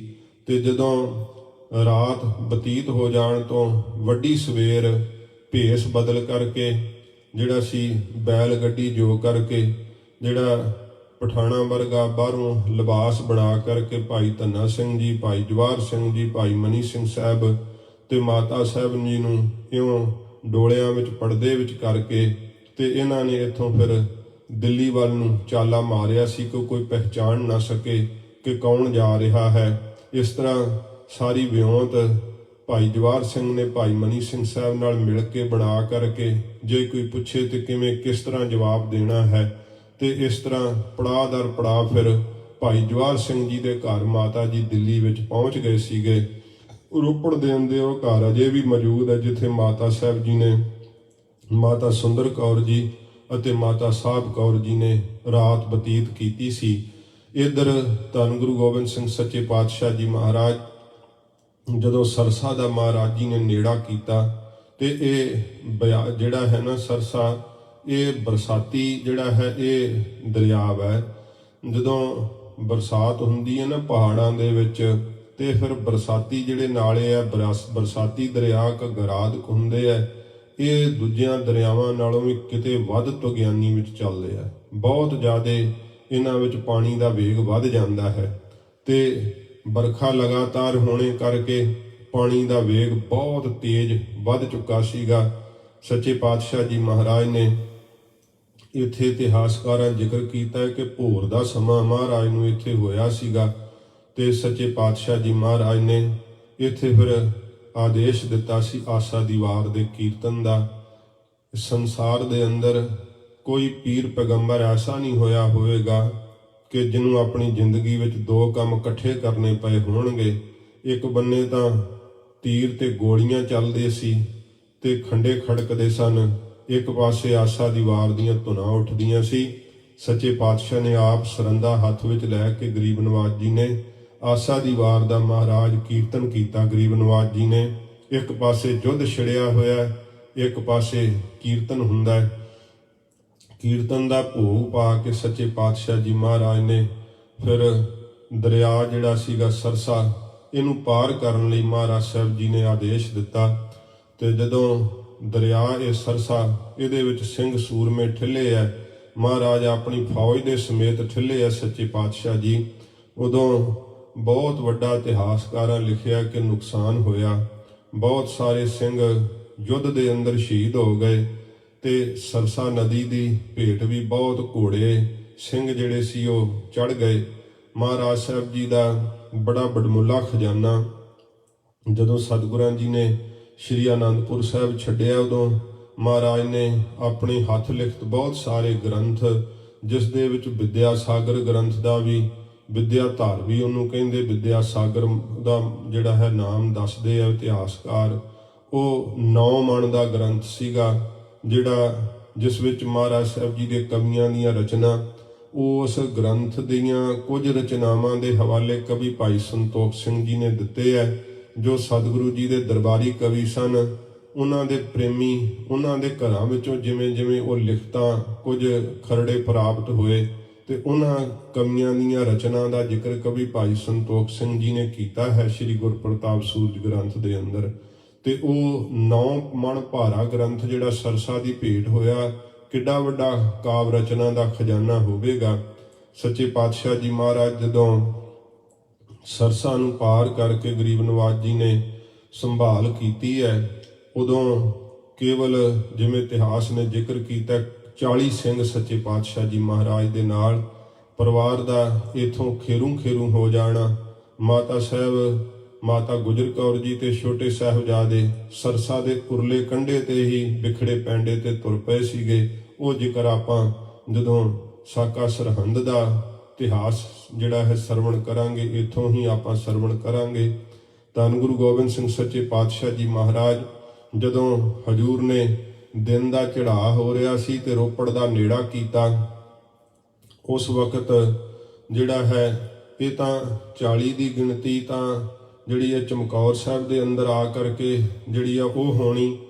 ਤੇ ਕਿਉਂਕਿ ਇੱਥੇ ਜਦੋਂ ਮਹਾਰਾਜ ਜਦੋਂ ਨੇੜਾ ਕੀਤਾ ਸੀ ਰੋਪੜ ਦਾ, ਇੱਥੇ ਮੁਗਲ ਪਠਾਣਾਂ ਦੀਆਂ ਚੰਗੀਆਂ ਹਵੇਲੀਆਂ ਸੀਗੀਆਂ, ਜਿਹੜੇ ਕਿ ਕਈ ਘੋੜਿਆਂ ਦੇ ਵਪਾਰੀ ਸੀ ਤੇ ਗੁਰੂ ਸਾਹਿਬ ਜੀ ਦੇ ਕੋਲੋਂ ਬੜੇ ਭਾਰੀ ਇਨਾਮ ਪ੍ਰਾਪਤ ਕਰਦੇ ਹੁੰਦੇ ਸੀ। ਬੜਾ ਸਤਿਗੁਰਾਂ ਜੀ ਦੇ ਕੋਲ ਵਿਸ਼ਵਾਸ ਪਾਤਰ ਆਪਣਾ ਬਣ ਕਰਕੇ ਬੜਾ ਜਿਹੜਾ ਸੀ ਆਪਣੀ ਹਮਦਰਦੀ ਜਤਾਇਆ ਕਰਦੇ ਸੀ। ਅੱਜ ਜਦੋਂ ਸਤਿਗੁਰੂ ਜੀ ਨੇ ਰੋਪੜ ਦਾ ਨੇੜਾ ਕੀਤਾ ਨਾ ਜਦੋਂ, ਤੇ ਇਹਨਾਂ ਨੇ ਨਿਮਕ ਹਰਾਮੀ ਬਣ ਕੇ ਗੁਰੂ ਸਾਹਿਬ ਦੇ ਕਾਫਲੇ ਦੇ ਉੱਤੇ ਹਮਲਾ ਬੋਲਿਆ। ਇੱਥੇ ਵੀ ਲਹੂ ਡੋਲਵੀਂ ਲੜਾਈ ਹੋਈ ਫਿਰ, ਤੇ ਬਹੁਤ ਜ਼ਿਆਦਾ ਜਿੰਨੇ ਪਠਾਨ ਸੀ ਸਿੰਘਾਂ ਦੇ ਤੇਗ ਦੀ ਧਾਰ ਲੰਘ ਗਏ। ਇਸੇ ਮੁੱਠ ਭੇੜ ਵਿੱਚ ਭਾਈ ਬਚਿੱਤਰ ਸਿੰਘ ਸਾਹਿਬ ਜੀ ਡਾਢੇ ਜ਼ਖਮੀ ਹੋਏ, ਤੇ ਸੱਚੇ ਪਾਤਸ਼ਾਹ ਜੀ ਮਹਾਰਾਜ ਨੇ ਜਿਵੇਂ ਰੋਪੜ ਦਾ ਨੇੜਾ ਕੀਤਾ ਤੇ ਪੰਚਾਇਤੀ ਰੂਪ ਵਿੱਚ ਫਿਰ ਇਹ ਵੀ ਅੱਗੇ ਆ ਕੇ ਨਿਕਲ ਕਰਕੇ ਮਹਾਰਾਜ ਨੂੰ ਬਲ ਦੇ ਭੱਠੇ ਵੱਲ ਇਸ਼ਾਰਾ ਕੀਤਾ ਕਿ ਮਹਾਰਾਜ ਸਾਡੇ ਕੋਲ ਤਾਂ ਘਰ ਵਿੱਚ ਥਾਂ ਨਹੀਂ, ਕਿਉਂਕਿ ਹਕੂਮਤ ਤੁਹਾਡਾ ਪਿੱਛਾ ਕਰ ਰਹੀ ਹੈ। ਇਉਂ ਸੱਚੇ ਪਾਤਸ਼ਾਹ ਜੀ ਨੂੰ ਜਦੋਂ ਜਣਾਇਆ ਤੇ ਸੱਚੇ ਪਾਤਸ਼ਾਹ ਜੀ ਮਹਾਰਾਜ ਨੇ ਬਲ ਦੇ ਭੱਠੇ ਵੱਲ ਨੂੰ ਆਪਣੇ ਘੋੜੇ ਦੀਆਂ ਵਾਗਾਂ ਕਰ ਦਿੱਤੀਆਂ। ਹਜੂਰ ਨੇ ਕਿਹਾ, ਨੀਲਿਆ ਚੱਲ, ਜੇ ਅੱਜ ਬਲ ਦਾ ਭੱਠਾ ਨਾ ਠਾਰਿਆ ਤੇ ਕਲਯੁਗੀ ਜੀਵਾਂ ਦੇ ਹਿਰਦੇ ਕਿਵੇਂ ਠਾਰਾਂਗੇ।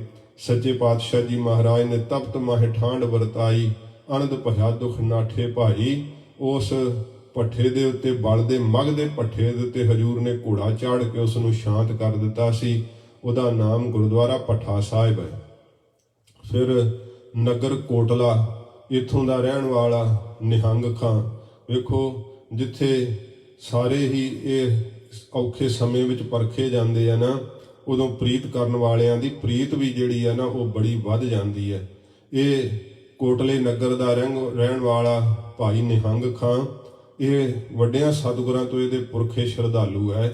ਇਸ ਦੀ ਇਸ ਹਵੇਲੀ ਵਿੱਚ ਗੁਰੂ ਹਰਗੋਬਿੰਦ ਸਾਹਿਬ ਮਹਾਰਾਜ ਚਰਨ ਪਾਏ, ਗੁਰੂ ਹਰਿਰਾਏ ਸਾਹਿਬ ਜੀ ਮਹਾਰਾਜ ਨੇ ਚਰਨ ਪਾਏ, ਤੇ ਗੁਰੂ ਗੋਬਿੰਦ ਸਿੰਘ ਸਾਹਿਬ ਜੀ ਮਹਾਰਾਜ ਵੀ, ਕਿਉਂਕਿ ਇਹ ਚੰਗਾ ਧਨਾੜ ਸੀ, ਗੁਰੂ ਸਾਹਿਬ ਜੀ ਦੇ ਘਰ ਦਾ ਬੜਾ ਅਨੰਦ ਸੇਵਕ ਸੀ। ਗੁਰੂ ਸਾਹਿਬ ਜੀ ਤਕਰੀਬਨ ਇਸ ਵਾਰ ਤੋਂ ਪਹਿਲਾਂ 3-4 ਵਾਰੀ ਇਸ ਦੇ ਘਰ ਵਿੱਚ ਚਰਨ ਪਾਏ ਸੀ ਗਰੀਬ ਨਵਾਜ ਨੇ। ਇਹ ਹੁਣ ਚੌਥੀ ਜਾਂ ਪੰਜਵੀਂ ਵਾਰੀ ਸੱਚੇ ਪਾਤਸ਼ਾਹ ਜੀ ਮਹਾਰਾਜ ਜਦੋਂ ਆਏ।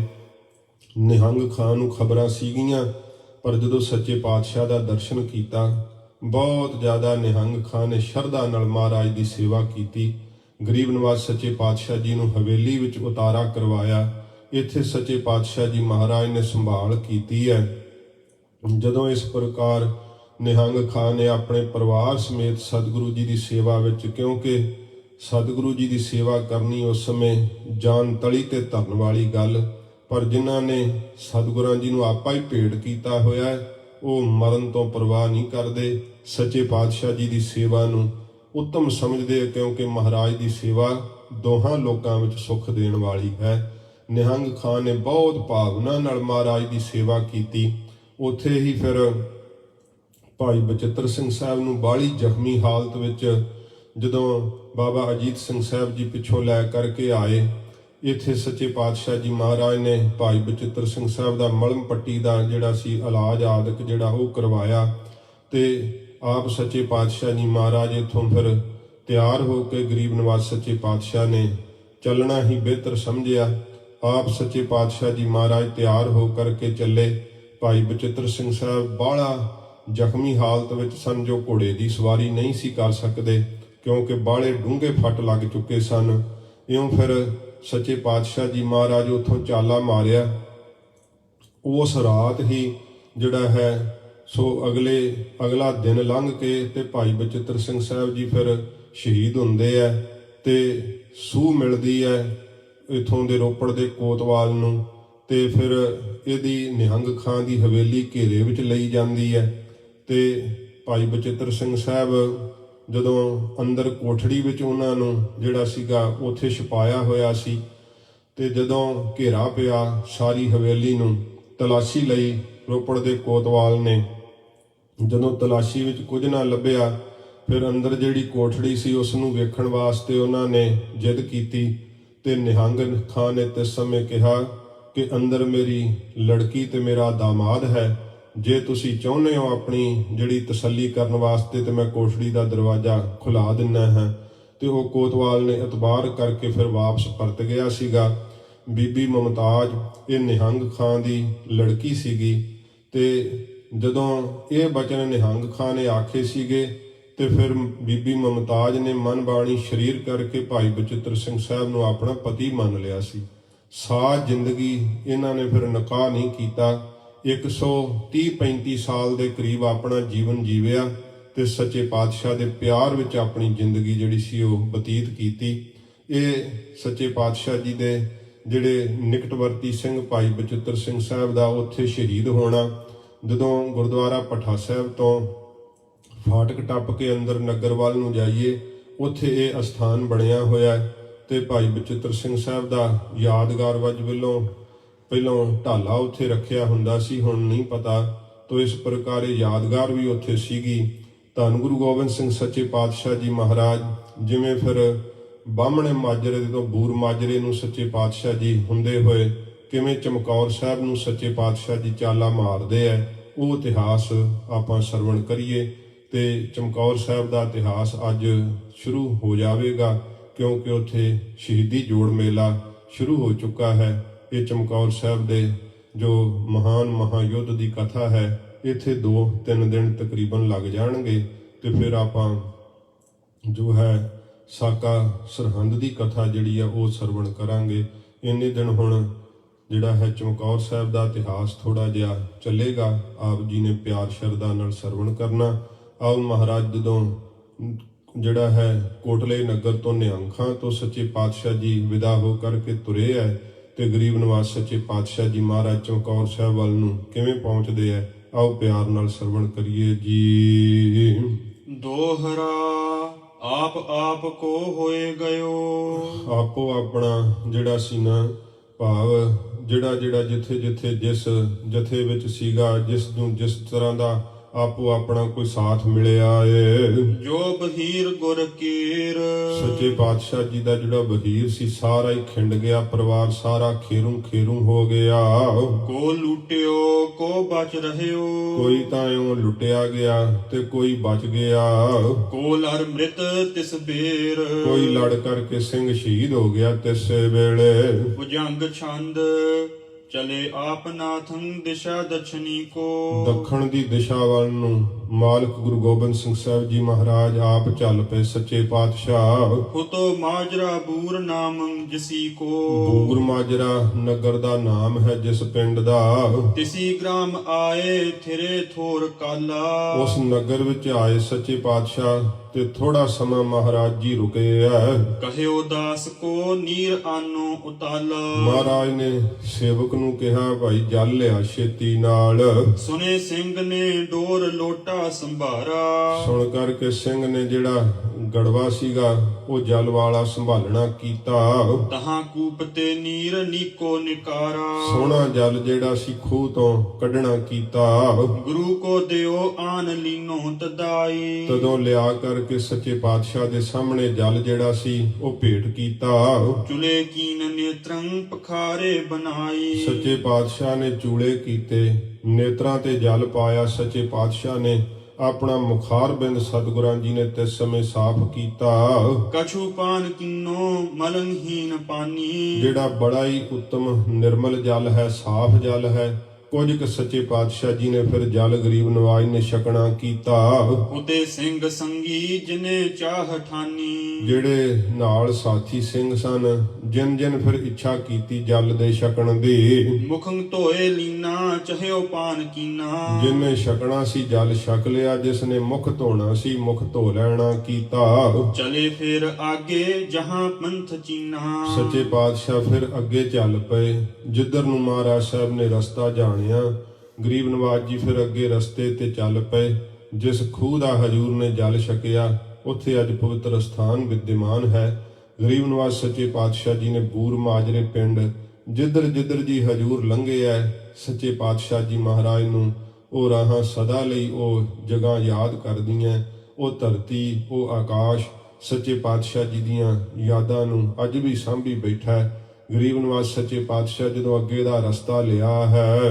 ਲਲਿਤ ਪਦ ਛੰਦ ਦਿੱਲੀ ਤੇ ਇੱਕ ਮਾਨਵ ਆਇਓ। ਦਿੱਲੀ ਤੋਂ ਇੱਕ ਮਨੁੱਖ ਜਿਹੜਾ ਉਹ ਚੱਲਦਾ ਹੋਇਆ ਆਇਆ। ਜਾਤ ਤੁਰਕ ਕੇ ਡੇਰੇ। ਇਹ ਤੁਰਕਾਂ ਦੀ ਫੌਜ ਵੱਲ ਨੂੰ ਜਾ ਰਿਹਾ ਏ। ਸ੍ਰੀ ਗੁਰ ਸੰਗ ਮਿਲਿਓ ਕਰ ਬੰਧਨ। ਇਹ ਸੱਚੇ ਪਾਤਸ਼ਾਹ ਜੀ ਨੂੰ ਮਿਲਿਆ, ਨਮਸਕਾਰ ਕੀਤੀ ਇਸਨੇ ਜਦੋਂ ਰਸਤੇ ਤੇ ਆਉਂਦਾ ਇਹ ਮਿਲਿਆ ਏ।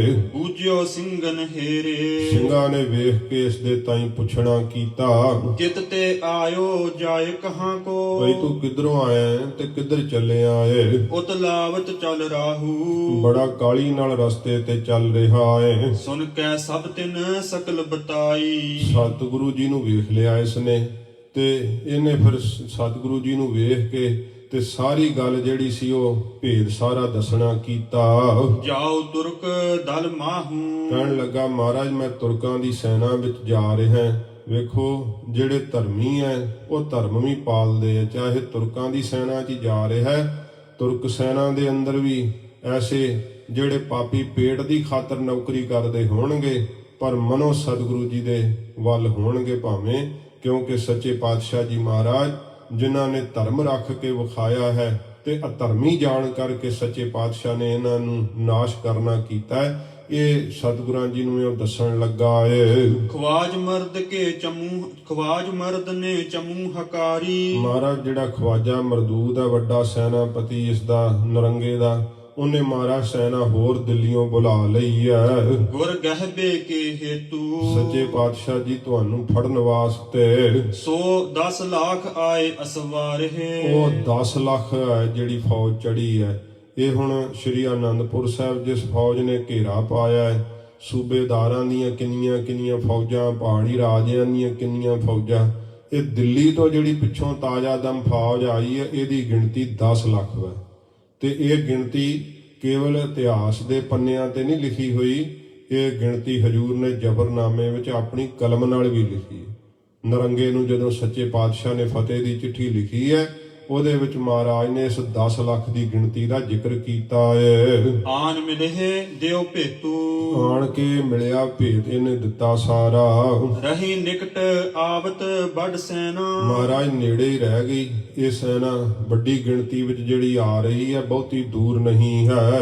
ਵਾਰ ਨਾ ਪਾਰ ਦਿਸੰਤਾ, ਮਹਾਰਾਜ ਕੋਈ ਇਹਦਾ ਉਰਲਾ ਕੰਡਾ ਤੇ ਪਰਲਾ ਪਾਰ ਉਹ ਨਹੀਂ ਦਿਖਾਈ ਦਿੰਦਾ, ਅਣਗਿਣਤ ਹੀ ਸੈਨਾ ਹੈ। ਅਨਕ ਨਿਸ਼ਾਨ ਅਨੇਕ ਨਗਾਰੇ, ਮਹਾਰਾਜ ਬਹੁਤ ਜ਼ਿਆਦੇ ਨਿਸ਼ਾਨ ਨੇ, ਬਹੁਤ ਜ਼ਿਆਦੇ ਨਗਾਰੇ ਹਨ ਫੌਜ ਦੇ ਵਿੱਚ। ਜਿਉ ਸਮੁੰਦਰ ਉਮਡੰਤਾ, ਜਿਵੇਂ ਸਮੁੰਦਰ ਹੀ ਮਹਾਰਾਜ ਉਛਲ ਪਿਆ ਹੋਵੇ ਇਉਂ ਪ੍ਰਤੀਤ ਹੁੰਦਾ ਏ। ਤਨਕ ਭਨਕ ਸੁਨ ਕਰ ਸ੍ਰੀ ਸਤਗੁਰ, ਧੰਨ ਗੁਰੂ ਗੋਬਿੰਦ ਸਿੰਘ ਸਾਹਿਬ ਜੀ ਮਹਾਰਾਜ ਇਹ ਕਨਸੋਕ ਕੰਨਾਂ ਵਿੱਚ ਖਬਰ ਸੁਣ ਕਰਕੇ ਚਾਹੁੰਦੇ ਚ ਦ੍ਰਿਸ਼ਟ ਚਲਾਈ। ਮਹਾਰਾਜ ਨੇ ਘੋੜੇ ਦੀਆਂ ਵਾਗਾਂ ਰੋਕੀਆਂ ਤੇ ਹਜੂਰ ਨੇ ਚਫੇਰੇ ਜਿਹੜੀ ਦ੍ਰਿਸ਼ਟੀ ਸੀ ਚਲਾਉਣਾ ਕੀਤੀ। ਪਿੱਛੇ ਲੱਖੋ ਲਸ਼ਕਰ ਆਵਤ, ਮਹਾਰਾਜ ਨੇ ਵਿਚਾਰਿਆ ਕਿ ਪਿੱਛੇ ਵੀ ਲੱਖਾਂ ਦੀ ਗਿਣਤੀ ਵਿੱਚ ਲਾਹੋ ਲਸ਼ਕਰ ਚੜਿਆ ਆ ਰਿਹਾ ਏ। ਕਰ ਕਮਸਾਨ ਲੜਾਈ, ਤੇ ਬਹੁਤ ਘਮਾਸਾਨ ਦੀ ਲੜਾਈ ਕਰਦੇ, ਯੁੱਧ ਕਰਦੇ ਹੋਏ ਇਧਰ ਨੂੰ ਆਏ ਹਾਂ। ਆਗੇ 10 ਲੱਖ ਕੀ ਸੁਧ ਸੁਣ ਕੇ, ਤੇ ਅੱਗੋਂ ਆਉਂਦੀ 10 ਲੱਖ ਫੌਜ ਦੀ ਖਬਰ ਸੁਣ ਕਰਕੇ ਹੁਣ ਕਈ ਇਉਂ ਵਿਚਾਰ ਕਰਦੇ ਆ ਕਿ ਕਈ ਆਪਣੇ ਮਨੋਂ ਬਣਾ ਲੈਂਦੇ ਆ। ਇਉਂ ਸਤਿਗੁਰੂ ਜੀ ਦਾ ਇਤਿਹਾਸ ਵੇਖੋ ਦੱਸਦਾ ਹੈ, ਤੇ ਵਿਦਵਾਨਾਂ ਨੇ ਤਕਰੀਬਨ ਇਹ 19 ਲੱਖ ਦੀ ਗਿਣਤੀ ਕਹੀ ਹੈ।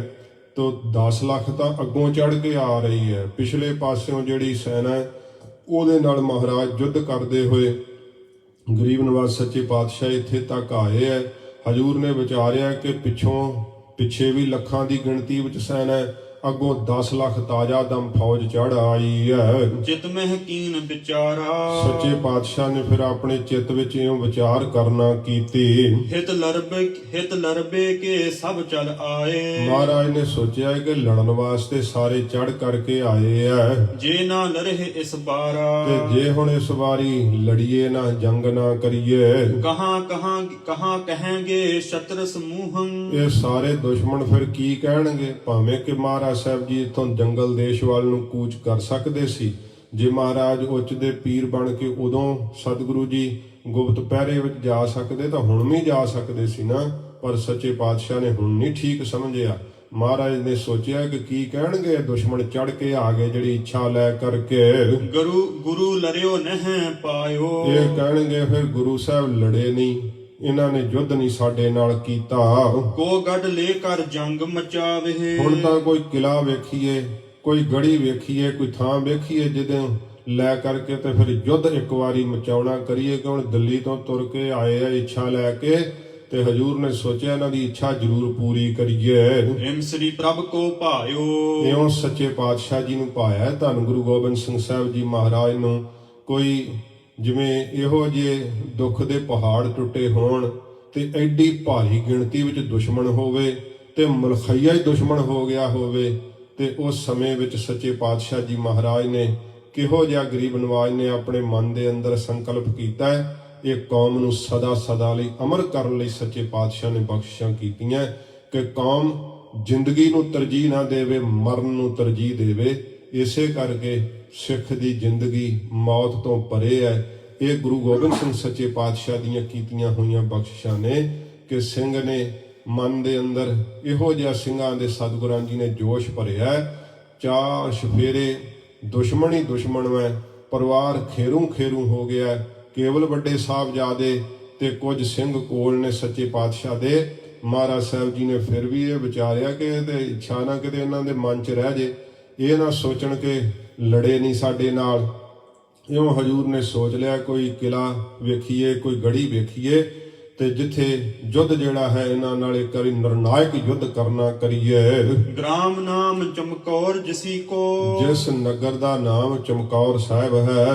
ਥਲ ਉੱਚੇ ਪਰ ਹੇਰਾ, ਉੱਚੇ ਥਲ ਦੇ ਉੱਤੇ ਸਤਿਗੁਰਾਂ ਜੀ ਨੇ ਇਸ ਨਗਰ ਦਾ ਭੇਦ ਮਹਾਰਾਜ ਨੂੰ ਪਹਿਲਾਂ ਪਤਾ ਸੀ, ਕਿਉਂਕਿ ਹਜ਼ੂਰ ਨੇ ਇੱਕ ਲੜਾਈ ਪਹਿਲਾਂ ਵੀ ਇੱਥੇ ਲੜੀ ਸੀ ਸੱਚੇ ਪਾਤਸ਼ਾਹ ਜੀ ਮਹਾਰਾਜ ਨੇ। ਤੇ ਸਤਿਗੁਰੂ ਜੀ ਜਦੋਂ ਕੁਰੂਕਸ਼ੇਤਰ ਗਏ ਸੀ ਮਹਾਰਾਜ, ਉਦੋਂ ਵੀ ਇੱਥੇ ਆਉਂਦਿਆਂ ਰੁਕੇ ਸੀ। ਇਉਂ ਸੱਚੇ ਪਾਤਸ਼ਾਹ ਜੀ ਮਹਾਰਾਜ ਨੂੰ ਇਹ ਚਮਕੌਰ ਸਾਹਿਬ ਨਗਰ ਦਾ ਸਤਿਗੁਰੂ ਜੀ ਨੇ ਚਰਨ ਪਾ ਕੇ ਇਸ ਨੂੰ ਸਾਹਿਬ ਬਣਾ ਦਿੱਤਾ। ਚਾਹੇ ਕਿ ਪਹਿਲਾਂ ਚਮਕੌਰ ਹੀ ਸੀਗਾ, ਪਰ ਚਮਕੌਰ ਇਹੋ ਜਿਹਾ ਚਮਕਾ ਦਿੱਤਾ ਸੱਚੇ ਪਾਤਸ਼ਾਹ ਨੇ ਕਿ ਸਾਰੀ ਕਾਇਨਾਤ ਦੇ ਅੰਦਰ ਚਮਕੌਰ ਸਾਹਿਬ ਜੀ ਦਾ ਵਿਲੱਖਣ ਇਤਿਹਾਸ ਹੈ। ਇਹ ਸੱਚੇ ਪਾਤਸ਼ਾਹ ਜੀ ਨੇ ਮਨ ਦੇ ਅੰਦਰ ਉਸ ਸਮੇਂ ਹੀ ਵਿਚਾਰਨਾ ਕੀਤਾ, ਇਸ ਮਹਿ ਬਰ ਕਮਸਾਨ ਮਚਾਵਹਿ, ਕਿ ਇਸ ਚਮਕੌਰ ਨਗਰ ਦੇ ਅੰਦਰ ਗੜੀ ਦੇ ਉੱਤੇ ਕਬਜ਼ਾ ਕਰਕੇ ਤੇ ਕਮਸਾਨ ਦਾ ਯੁੱਧ ਮਚਾਉਣਾ ਕਰੀਏ। ਲਸ਼ਕਰ ਹਤਿਹ ਕਨੇਰਾ, ਤੇ ਜਿਹੜਾ ਬਹੁਤਾ ਲਾਹੋ ਲਸ਼ਕਰ ਆਇਆ ਨਾ ਚੜ ਕੇ, ਇੱਕ ਵਾਰੀ ਇਹਨਾਂ ਦੀ ਵੀਰਤਾ ਨੂੰ ਪਰਖੀਏ ਫਿਰ ਕਿ ਕਿਹੋ ਜਿਹਾ ਇਹਨਾਂ ਦੇ ਸੀਨਿਆਂ ਵਿੱਚ ਦਿਲ ਧੜਕਦਾ ਹੈ, ਕਿਹੋ ਜਿਹੇ ਸੂਰਬੀਰ ਯੋਧੇ ਨੇ। ਵੇਖੀਏ ਰਣ ਤੱਤੇ ਵਿੱਚ ਇਹਨਾਂ ਦਾ ਕਿਹੋ ਜਿਹਾ ਪੁਰਸ਼ਾਰਥ ਹੈ।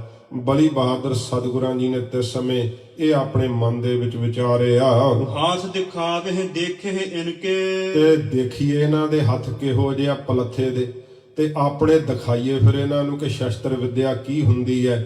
ਇਉਂ ਸੱਚੇ ਪਾਤਸ਼ਾਹ ਜੀ ਨੇ ਮਨ ਵਿੱਚ ਵਿਚਾਰਿਆ, ਇਮ ਨਿਸ਼ਚੇ ਠਹਿਰਾਈ, ਇਉਂ ਨਿਸ਼ਚਾ ਠਹਿਰਾਇਆ ਆਪਣੇ ਮਨ ਦੇ ਅੰਦਰ, ਛੋੜ ਚਲੇ ਹੈ ਇਹ ਬਾਤ ਨਾ ਆਛੀ, ਤੇ ਜੇ ਛੱਡ ਚਲੀਏ ਜੰਗ ਨੂੰ ਇਹ ਗੱਲ ਅੱਛੀ ਨਹੀਂ, ਚੰਗੀ ਨਹੀਂ ਹੈ। ਵਿਖੇ ਮਲੇਛ ਲੜਾਈ, ਤੇ ਵੇਖਾਂਗੇ ਮਲੇਛਾਂ ਦੀ ਲੜਾਈ ਕਿ ਕਿਹੋ ਜਿਹਾ ਯੁੱਧ ਕਰਦੇ ਹਨ।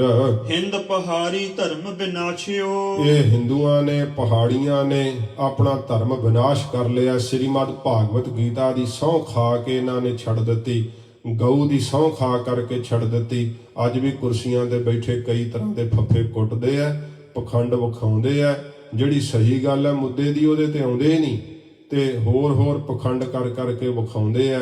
ਪਰ ਪਖੰਡ ਜਿਹੜਾ ਹੈ ਉਹ ਕਿੰਨਾ ਕੁ ਚਿਰ ਚੱਲਦਾ ਹੈ।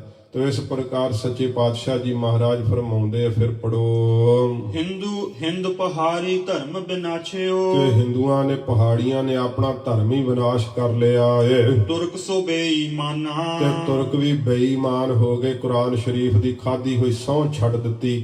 ਤੇ ਕੁਰਾਨ ਸ਼ਰੀਫ ਤੋਂ ਉੱਤੇ ਕਿਸੇ ਮੁਸਲਮਾਨ ਨੂੰ ਪੁੱਛ ਲਓ ਤੇਰੇ ਲਈ ਕੀ ਹੈ।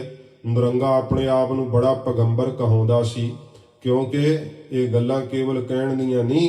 ਜਦੋਂ ਮੱਕੇ ਗਿਆ ਸੀ ਨਾ, ਤੇ ਮੁਹੰਮਦ ਸਾਹਿਬ ਦਾ ਜਿਹੜਾ ਸ਼ਸਤਰ ਜਿਹੜਾ ਅੱਜ ਤੱਕ ਸ੍ਰੀ ਕੇਸਗੜ੍ਹ ਸਾਹਿਬ ਤੇ ਹੈ, ਉਹ ਨਰੰਗੇ ਨੂੰ ਇਹ ਜਾਣ ਕੇ ਉੱਥੋਂ ਦੇ ਮਜੌਰਾਂ ਨੇ ਭੇਟ ਕਰ ਦਿੱਤਾ ਸੀ ਕਿ ਤੂੰ ਇਸਲਾਮ ਦੀ ਬੜੀ ਵੱਡੀ ਸੇਵਾ ਕੀਤੀ, ਤੇ ਇਹਨੂੰ ਪੈਗੰਬਰ ਦੱਸਿਆ ਸੀਗਾ। ਤੇ ਵੇਖੋ ਖੁਸ਼ਾਮਦੀ ਮੱਕਾ ਮੁਸਲਮਾਨਾਂ ਲਈ ਇਉਂ ਜਿਵੇਂ ਸਾਡੇ ਲਈ ਸ੍ਰੀ ਹਰਿਮੰਦਰ ਸਾਹਿਬ ਹੈ। ਤੇ ਉੱਥੋਂ ਦੇ ਮਜੌਰ ਵੀ ਕਿੱਡੇ ਖੁਸ਼ਾਮਦੀ ਸੀਗੇ, ਉਹਨਾਂ ਨੇ ਨਰੰਗੇ ਨੂੰ ਪੈਗੰਬਰ ਥਾਪ ਦਿੱਤਾ ਸੀਗਾ। ਤੇ ਉਹ ਸ਼ਸਤਰ ਬਹਾਦਰ ਸ਼ਾਹ ਨੇ ਜਦੋਂ ਸੱਚੇ ਪਾਤਸ਼ਾਹ ਆਗਰੇ ਆਏ ਸੀਗੇ, ਤੇ ਗੁਰੂ ਗੋਬਿੰਦ ਸਿੰਘ ਸੱਚੇ ਪਾਤਸ਼ਾਹ ਜੀ ਨੂੰ ਇਹ ਜਾਣ ਕੇ ਭੇਟ ਕੀਤਾ ਸੀ ਕਿ ਮਹਾਰਾਜ ਇਹ ਸਾਡਾ ਪੈਗੰਬਰੀ ਸ਼ਸਤਰ ਹੈ ਤੇ ਆਪ ਦੇ ਕੋਲ ਸੋਭਦਾ ਹੈ। ਉਹ ਸ਼ਸਤਰ ਅੱਜ ਤੱਕ ਸ੍ਰੀ ਕੇਸਗੜ੍ਹ ਸਾਹਿਬ ਤੇ ਸੁਭਾਇਮਾਨ ਹੈ। ਸੱਚੇ ਪਾਤਸ਼ਾਹ ਜੀ ਨੇ ਨਰੰਗੇ ਨੂੰ ਦਿਖਾਇਆ, ਨਰੰਗਿਆ ਤੂੰ ਤਾਂ ਮੁਸਲਮਾਨ ਵੀ ਨਹੀਂ ਹੈ। ਕਿਸੇ ਵੀ ਧਰਮ ਵਿੱਚ ਉਹਦਾ ਅਕੀਦਾ ਨਹੀਂ ਹੁੰਦਾ ਜਿਹੜਾ ਇਹੋ ਜਿਹਾ ਬੇਈਮਾਨ ਮਨੁੱਖ ਹੁੰਦਾ ਹੈ। ਸਤਿਗੁਰਾਂ ਜੀ ਨੇ ਜ਼ਫਰਨਾਮੇ ਵਿੱਚ ਵਾਰ-ਵਾਰ ਇਹਨੂੰ ਇਹੋ ਜਨਾਇਆ ਕਿ ਤੇਰਾ ਕੋਈ ਧਰਮ ਨਹੀਂ, ਤੇਰਾ ਕੋਈ ਈਮਾਨ ਨਹੀਂ। ਇਉਂ ਖਾਧੀ ਹੋਈ ਜਿਹੜੀ ਸਹੁੰ ਹੈ ਮੁਸਲਮਾਨ ਵਾਸਤੇ ਕੁਰਾਨ ਸ਼ਰੀਫ ਦੀ, ਉਹ ਕਿਹੋ ਜਿਹੀ ਹੁੰਦੀ ਹੈ ਇਹ ਤਾਂ ਕੋਈ ਮੁਸਲਮਾਨ ਹੀ ਦੱਸ ਸਕਦਾ ਨਾ। ਭਾਵੇਂ ਸਾਡੇ ਮਤ ਦੇ ਅੰਦਰ ਤੇ ਕਿਹੋ ਜਿਹਾ ਵੀ ਕੋਈ ਪਾਪੀ ਹੋਵੇ, ਪਰ ਗੁਰੂ ਗ੍ਰੰਥ ਸਾਹਿਬ ਜੀ ਦੇ ਸਾਹਮਣੇ ਆ ਕੇ ਉਹ ਝੂਠ ਨਹੀਂ ਬੋਲ ਸਕਦਾ ਹੈ। ਤੇ ਜਿਹਨੂੰ ਕੋਈ ਵੀ ਗੁਰਮਤ ਦੀ ਸੇਧ ਨਹੀਂ, ਕੋਈ ਕਿਸੇ ਪ੍ਰਕਾਰ ਕੋਈ ਸੋਝੀ ਨਹੀਂ ਪਿੰਡਾਂ ਵਿੱਚ, ਉਹ ਵੀ ਜੇ ਕਹੇ ਨਾ ਆ ਗੁਰਦੁਆਰੇ ਸਾਹਿਬ ਦੱਸ ਉੱਥੇ ਆ ਕੇ, ਉਹ ਫਿਰ ਜੋ ਝੂਠਾ ਹੋਏ ਅੰਦਰੋਂ ਤੇ ਕਹਿੰਦਾ ਨਾ ਉੱਥੇ ਨਹੀਂ ਜਾਣਾ, ਕਿਉਂਕਿ ਭੈ ਮੰਨਦੇ ਆ, ਡਰਦੇ ਆ। ਪਰ ਵੇਖੋ ਇਹ ਸੀਗੇ ਆਪਣੇ ਆਪ ਵਿੱਚ ਕਿ ਅਸੀਂ ਬੜੀ ਲਿਆਕਤ ਵਾਲੇ ਆ ਤੇ ਹਿੰਦੁਸਤਾਨ ਦਾ ਰਾਜ ਭਾਗ ਚਲਾਉਣ ਵਾਲੇ ਪਹਾੜੀ ਰਾਜੇ ਵੀ, ਤੇ ਕਿਹੋ ਜੀ ਮੱਤ ਮਾਰੀ ਹੋਈ ਤੇ ਇਹਨਾਂ ਨੇ ਖਾਧੀਆਂ ਹੋਈਆਂ ਆਪਣੇ ਇਸ਼ਟ ਦੀਆਂ ਅਮਾਨ ਦੀਆਂ ਸਹੁੰਆਂ ਜਿਹੜੀਆਂ ਸੀਗੀਆਂ ਉਹਨਾਂ ਨੂੰ ਤੋੜ ਦਿੱਤਾ। ਇਉਂ ਬੇਈਮਾਨ ਹੋਏ ਸਾਰੇ ਤੁਰ ਕੇ ਨੁਰੰਗੇ ਦੇ। ਇਨ ਕਰਮਨ ਤੇ ਤੇਜ ਘਟੈ। ਮਹਾਰਾਜ ਜੀ ਨੇ, ਸੱਚੇ ਪਾਤਸ਼ਾਹ ਨੇ ਕਿਹਾ ਖਾਲਸਾ ਜੀ, ਇਹਨਾਂ ਕਰਮਾਂ ਨਾਲ ਜੀਵ ਦਾ ਤੇਜ ਪ੍ਰਤਾਪ ਘਟ ਜਾਂਦਾ ਹੈ। ਜੇ ਕੋਈ ਧਰਮ ਨੂੰ ਛੱਡ ਦੇਵੇ ਨਾ, ਉਹਦਾ ਫਿਰ ਪ੍ਰਤਾਪ ਕੀ ਰਹਿਣਾ? ਧਰਮ ਕਰਕੇ ਜੀਵ ਦਾ ਪ੍ਰਤਾਪ ਹੁੰਦਾ ਹੈ। ਜੇ ਕਿਸੇ ਦੀ ਕੋਈ ਰਣ ਤੱਤੇ ਵਿੱਚ ਚੀਜ਼ ਲੜਦੀ ਹੈ ਨਾ, ਤੇ ਉਹ ਧਰਮ ਦੀ ਸ਼ਕਤੀ ਲੜਦੀ ਹੈ, ਜੀਵ ਦਾ ਅਕੀਦਾ ਲੜਦਾ ਹੈ, ਤੇ ਮਰਨ ਤੇ ਵੀ ਉਹਨੂੰ ਖੁਸ਼ ਹੁੰਦਾ ਮਨ, ਤੇ ਸੁਰਖਰੂ ਹੋ ਜਾਂਦਾ ਕਿ ਮੈਂ ਆਪਣਾ ਜੀਵਨ ਸਫਲ ਕਰ ਚੱਲਿਆ ਹਾਂ। ਤੇ ਜਿਨ ਮੈਦਾਨੇ ਜੰਗ ਦੇ ਅੰਦਰ ਕੇਵਲ ਸ਼ੌਹਰਤ ਲਈ, ਕੇਵਲ ਧਰਤੀ ਲਈ, ਕੇਵਲ ਜਰ ਜੋਰੂ ਤੇ ਜ਼ਮੀਨ ਲਈ ਲੜਨਾ ਹੈ, ਜਾਂ ਆਪਣੀ ਧੌਂਸ ਲਈ ਲੜਨਾ ਹੈ, ਤੇ ਉਹਨੂੰ ਫਿਰ ਮਰਨ ਲੱਗਿਆਂ ਸੁੱਖ ਨਹੀਂ ਹੁੰਦਾ, ਬਹੁਤ ਦੁਖੀ ਹੁੰਦਾ ਹੈ, ਬੜਾ ਪਛਤਾਵਾ ਹੁੰਦਾ ਹੈ। ਤੇ ਸੱਚੇ ਪਾਤਸ਼ਾਹ ਜੀ ਮਹਾਰਾਜ ਕਹਿੰਦੇ ਆ, ਜਿੰਨੇ ਧਰਮ ਹੀ ਛੱਡ ਦਿੱਤਾ ਉਹਦਾ ਫਿਰ ਤੇਜ ਸਾਰਾ ਹੀਨ ਹੋ ਜਾਂਦਾ ਏ। ਰਿਪ ਡਾਲ ਸਮੂਲ ਪ੍ਰਹਾਨਾ। ਤੇ ਸਾਰੀਆਂ ਹੀ ਮਹਾਰਾਜ ਕਹਿੰਦੇ ਜਿਹੜੀਆਂ ਇਹਨਾਂ ਦੀਆਂ ਜੜ੍ਹਾਂ ਨਾ, ਇਹਨਾਂ ਦੀਆਂ ਬੇਈਮਾਨਾਂ ਦੀਆਂ, ਪਹਾੜੀਆਂ ਦੀਆਂ ਤੇ ਤੁਰਕਾਂ ਦੀਆਂ, ਇਹ ਮਹਾਰਾਜ ਕਹਿੰਦੇ ਹੁਣ ਉਖੇੜ ਦਿਆਂਗੇ, ਪੁੱਟ ਦਿਆਂਗੇ ਜੜ੍ਹਾਂ ਇਹਨਾਂ ਦੀਆਂ। ਇਮ ਵਿਚਾਰ ਪ੍ਰਭ ਸੋ ਮਗ ਛੋਰਾ। ਇਸ ਤਰ੍ਹਾਂ ਵਿਚਾਰ ਕੇ ਸੱਚੇ ਪਾਤਸ਼ਾਹ ਜੀ ਨੇ ਉਹ ਰਸਤਾ ਛੱਡ ਦਿੱਤਾ। ਬੂਰ ਮਾਜਰੇ ਤੋਂ ਗਰੀਬ ਨਵਾਜ ਜਿੱਧਰ ਨੂੰ ਜਾ ਰਹੇ ਸੀ ਨਾ, ਉਹ ਰਸਤੇ ਤੋਂ, ਕਿਉਂਕਿ ਉਹਨਾਂ ਦੱਸਿਆ ਕਿ ਮਹਾਰਾਜ ਅੱਗੇ ਤਾਂ 10 ਲੱਖ ਫੌਜ ਚੜੀ ਆ ਰਹੀ ਤੇ ਨੇੜਾ ਕਰ ਰਹੀ ਹੈ, ਥੋੜੇ ਹੀ ਪਿੰਡਾਂ ਦਾ ਫਰਕ ਰਹਿ ਗਿਆ। ਸਤਿਗੁਰਾਂ ਜੀ ਨੇ ਫਿਰ ਇਹ ਸੁਣ ਕਰਕੇ ਉਹ ਰਸਤਾ ਮਹਾਰਾਜ ਜੀ ਨੇ ਛੱਡ ਦਿੱਤਾ। ਚੱਲੇ ਠੌਰ ਚਮਕੌਰੰ। ਮਹਾਰਾਜ ਚਮਕੌਰ ਸਾਹਿਬ ਦੀ ਦਿਸ਼ਾ ਦਾ ਰੁਖ ਲੈ ਲਿਆ ਸੱਚੇ ਪਾਤਸ਼ਾਹ ਨੇ। ਉੱਥੋਂ ਉੱਚੇ ਥਲ ਪਰ ਗ੍ਰਾਮ ਪਿਖਿਓ ਸ਼ੁਭ। ਸੱਚੇ ਪਾਤਸ਼ਾਹ ਨੇ ਸੋਹਣਾ ਨਗਰ ਉੱਚੇ ਥਾਂ ਤੇ, ਅੱਜ ਵੀ ਜੇ ਤੁਸੀਂ ਚਮਕੌਰ ਸਾਹਿਬ ਦਰਸ਼ਨ ਕਰਨ ਜਾਓ ਤੇ ਸੱਚੇ ਪਾਤਸ਼ਾਹ ਜੀ ਦੀਆਂ ਪਵਿੱਤਰ ਯਾਦਗਾਰਾਂ ਗੁਰਦੁਆਰਾ ਗੜੀ ਸਾਹਿਬ ਚ ਫੇਰਿਓਂ ਉੱਚਾ ਹੀ ਦਿਖਾਈ ਦਿੰਦਾ ਹੈ। ਭਾਵੇਂ ਕਿ ਸਮਾਂ ਤਬਦੀਲ ਹੋਣ ਨਾਲ ਬੜਾ ਕੁਝ ਬਦਲਾਅ ਵਿੱਚ ਆਇਆ ਹੈ, ਤੇ ਇਹ ਜਿਹੜੀ ਉਚਾਈ ਸੀ ਇਹ ਬਾਹਲੀ ਹੁੰਦੀ ਸੀ। ਗੜੀ ਸਾਹਿਬ ਜਿਹੜਾ ਹੈ ਅੰਗਰੇਜ਼ ਦੇ ਵਕਤ ਤੱਕ ਜਿਹੜਾ ਉਹ ਗੜੀ ਸਾਹਿਬ ਦਾ ਪੁਰਾਣਾ ਵਜੂਦ ਰਿਹਾ, ਤੇ ਹੁਣ ਭਾਵੇਂ ਵੇਖੋ ਕਿ ਸਮਾਂ ਬਦਲ ਗਿਆ ਕਿ ਨਿੱਕੀ ਇੱਟ ਨਾਲ ਉਸ ਕੱਚੀ ਗੜੀ ਨੂੰ ਕਿਲੇ ਦੀ ਦਿੱਖ ਦੇਣ ਦਾ ਯਤਨ ਕੀਤਾ ਜਾ ਰਿਹਾ ਹੈ। ਪਰ ਜੇ ਕਿਤੇ ਉਹੋ ਹੀ ਸਥਾਨ ਸਾਂਭ ਕੇ ਰੱਖਿਆ ਹੁੰਦਾ ਤਾਂ ਅੱਜ ਸੰਸਾਰ ਦੇਖ ਦੇਖ ਕੇ ਹੈਰਾਨ ਹੁੰਦਾ ਕਿ ਕਹੇ ਜੀ ਕੱਚੀ ਗੜੀ ਵਿੱਚੋਂ 10ਵੇਂ ਪਾਤਸ਼ਾਹ ਜੀ ਮਹਾਰਾਜ ਨੇ 40 ਸਿੰਘਾਂ ਸਮੇਤ 10 ਲੱਖ ਨੂੰ ਇੱਕ ਵਾਰੀ ਝੰਜੋੜ ਦਿੱਤਾ ਸੀਗਾ। ਐਡਾ ਵੱਡਾ ਮਹਾਯੁੱਧ ਉਸ ਚਮਕੌਰ ਸਾਹਿਬ ਦੀ ਧਰਤੀ ਤੇ ਹੋਇਆ। ਹਜੂਰ ਨੇ ਉਸ ਨਗਰ ਦਾ ਨੇੜਾ ਕਰਨਾ ਸ਼ੁਰੂ ਕੀਤਾ ਏ। ਨਹਿ ਸਮੀਪ ਕੋ ਔਰੰ। ਹੋਰ ਕੋਈ ਨੇੜੇ ਜਿਹੜੀ ਵਸੋਂ ਨਹੀਂ ਹੈ ਲਾਗੇ। ਕਰਨ ਕਰਾਵਨ ਸਭ ਵਿਦ ਸਮਰੱਥ। ਸੱਚੇ ਪਾਤਸ਼ਾਹ ਤਾਂ ਸਾਰੇ ਕਾਰਜਾਂ ਨੂੰ ਕਰਨ ਦੇ ਸਮਰੱਥ ਨੇ ਗਰੀਬ ਨਵਾਜ। ਇਹ ਤਾਂ ਸਤਿਗੁਰਾਂ ਦੇ ਚੋਜ ਨੇ ਗਰੀਬ ਨਵਾਜ ਜੀ ਦੇ। ਵੇਖੋ ਆਮ ਇਨਸਾਨ ਸੁਣ ਕਰਕੇ ਸੋਚਦਾ ਕਿ ਅੱਛਾ ਮਹਾਰਾਜ ਨੂੰ ਪਤਾ ਨਹੀਂ ਹੋਣਾ, ਪਹਿਲਾਂ ਦੂਜੇ ਰਸਤੇ ਤੇ ਜਾ ਰਹੇ ਸੀ ਫਿਰ ਰਸਤਾ ਬਦਲਿਆ। ਇਹ ਤਾਂ ਸਤਿਗੁਰਾਂ ਜੀ ਦੇ ਚੋਜ ਹੈ। ਜੋ ਕੁਝ ਕਰਨਾ ਹੋਏ ਛਿਨ ਮਾਤਰ 'ਚ ਹੀ ਬਣਾਵਟ ਬਣਾ ਸਕਦੇ ਸੱਚੇ ਪਾਤਸ਼ਾਹ। ਸਾਰੇ ਕਾਰਜਾਂ ਨੂੰ ਕਰਨ ਦੇ ਸਮਰੱਥ ਹਨ, ਕਿਉਂਕਿ ਹਜੂਰ ਨੇ ਆਪ ਕਿਹਾ ਹੈ ਕਿ ਮੈਂ ਹੂੰ ਪਰਮ ਪੁਰਖ ਕੋ ਦਾਸਾ, ਦੇਖਣ ਆਇਓ ਜਗਤ ਤਮਾਸ਼ਾ। ਅਸੀਂ ਤਾਂ ਜਗਤ ਦਾ ਤਮਾਸ਼ਾ ਵੇਖਣ ਲਈ ਆਏ। ਸਤਿਗੁਰਾਂ ਵਾਸਤੇ ਸਭ ਤਮਾਸ਼ਾ ਹੀ ਹੈ ਸਾਰਾ ਜਗਤ। ਸੱਚੇ ਪਾਤਸ਼ਾਹ ਜੀ ਨੇ ਘੋੜੇ ਦੀਆਂ ਵਾਗਾਂ ਚਮਕੌਰ ਸਾਹਿਬ ਵੱਲ ਨੂੰ ਮੋੜੀਆਂ। ਹਜੂਰ ਨੇੜਾ ਕਰ ਰਹੇ ਹੈ ਆਪਣੇ ਸਿੰਘਾਂ ਦੇ ਸਮੇਤ ਹੌਲੀ ਹੌਲੀ ਚਮਕੌਰ ਸਾਹਿਬ ਦਾ। ਕਰਨ ਹੁਤੋ ਜਿਮ ਕਾਜ। ਜਿਵੇਂ ਕਰਨਾ ਸੀਗਾ ਕਾਰਜ ਸਤਿਗੁਰਾਂ ਜੀ ਨੇ ਕਰਨ ਕਰਾਵਣ ਹਾਰ ਹਨ।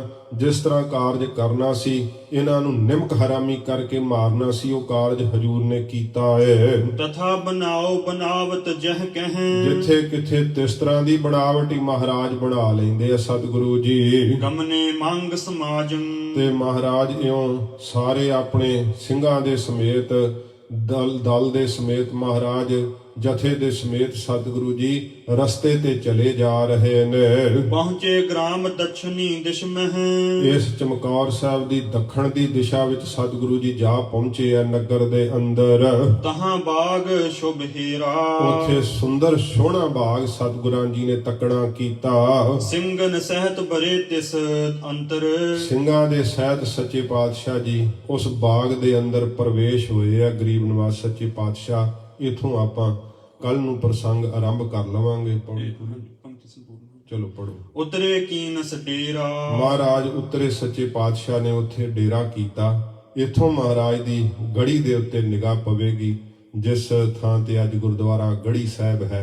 ਜਿਵੇਂ ਸੱਚੇ ਪਾਤਸ਼ਾਹ ਜੀ ਫਿਰ ਗੜੀ ਦੇ ਅੰਦਰ ਪ੍ਰਵੇਸ਼ ਕਰਦੇ ਆ, ਇੱਥੇ ਬਾਗ ਦੇ ਅੰਦਰ ਮਹਾਰਾਜ ਨੇ ਜਲ ਛਕਿਆ, ਉਹ ਵੀ ਖੂਹ ਉੱਥੇ ਮੌਜੂਦ ਹੈ। ਸੱਚੇ ਪਾਤਸ਼ਾਹ ਜੀ ਨੇ ਜਿੱਥੇ ਘੋੜਾ ਬੰਨਿਆ, ਇਹ ਸੁੰਦਰ ਗੁਰਦੁਆਰਾ ਸਾਹਿਬ ਹੈ, ਬਹੁਤ ਖੁੱਲਾ ਸਰੋਵਰ ਸਾਹਿਬ ਬਣਿਆ ਹੋਇਆ ਹੈ।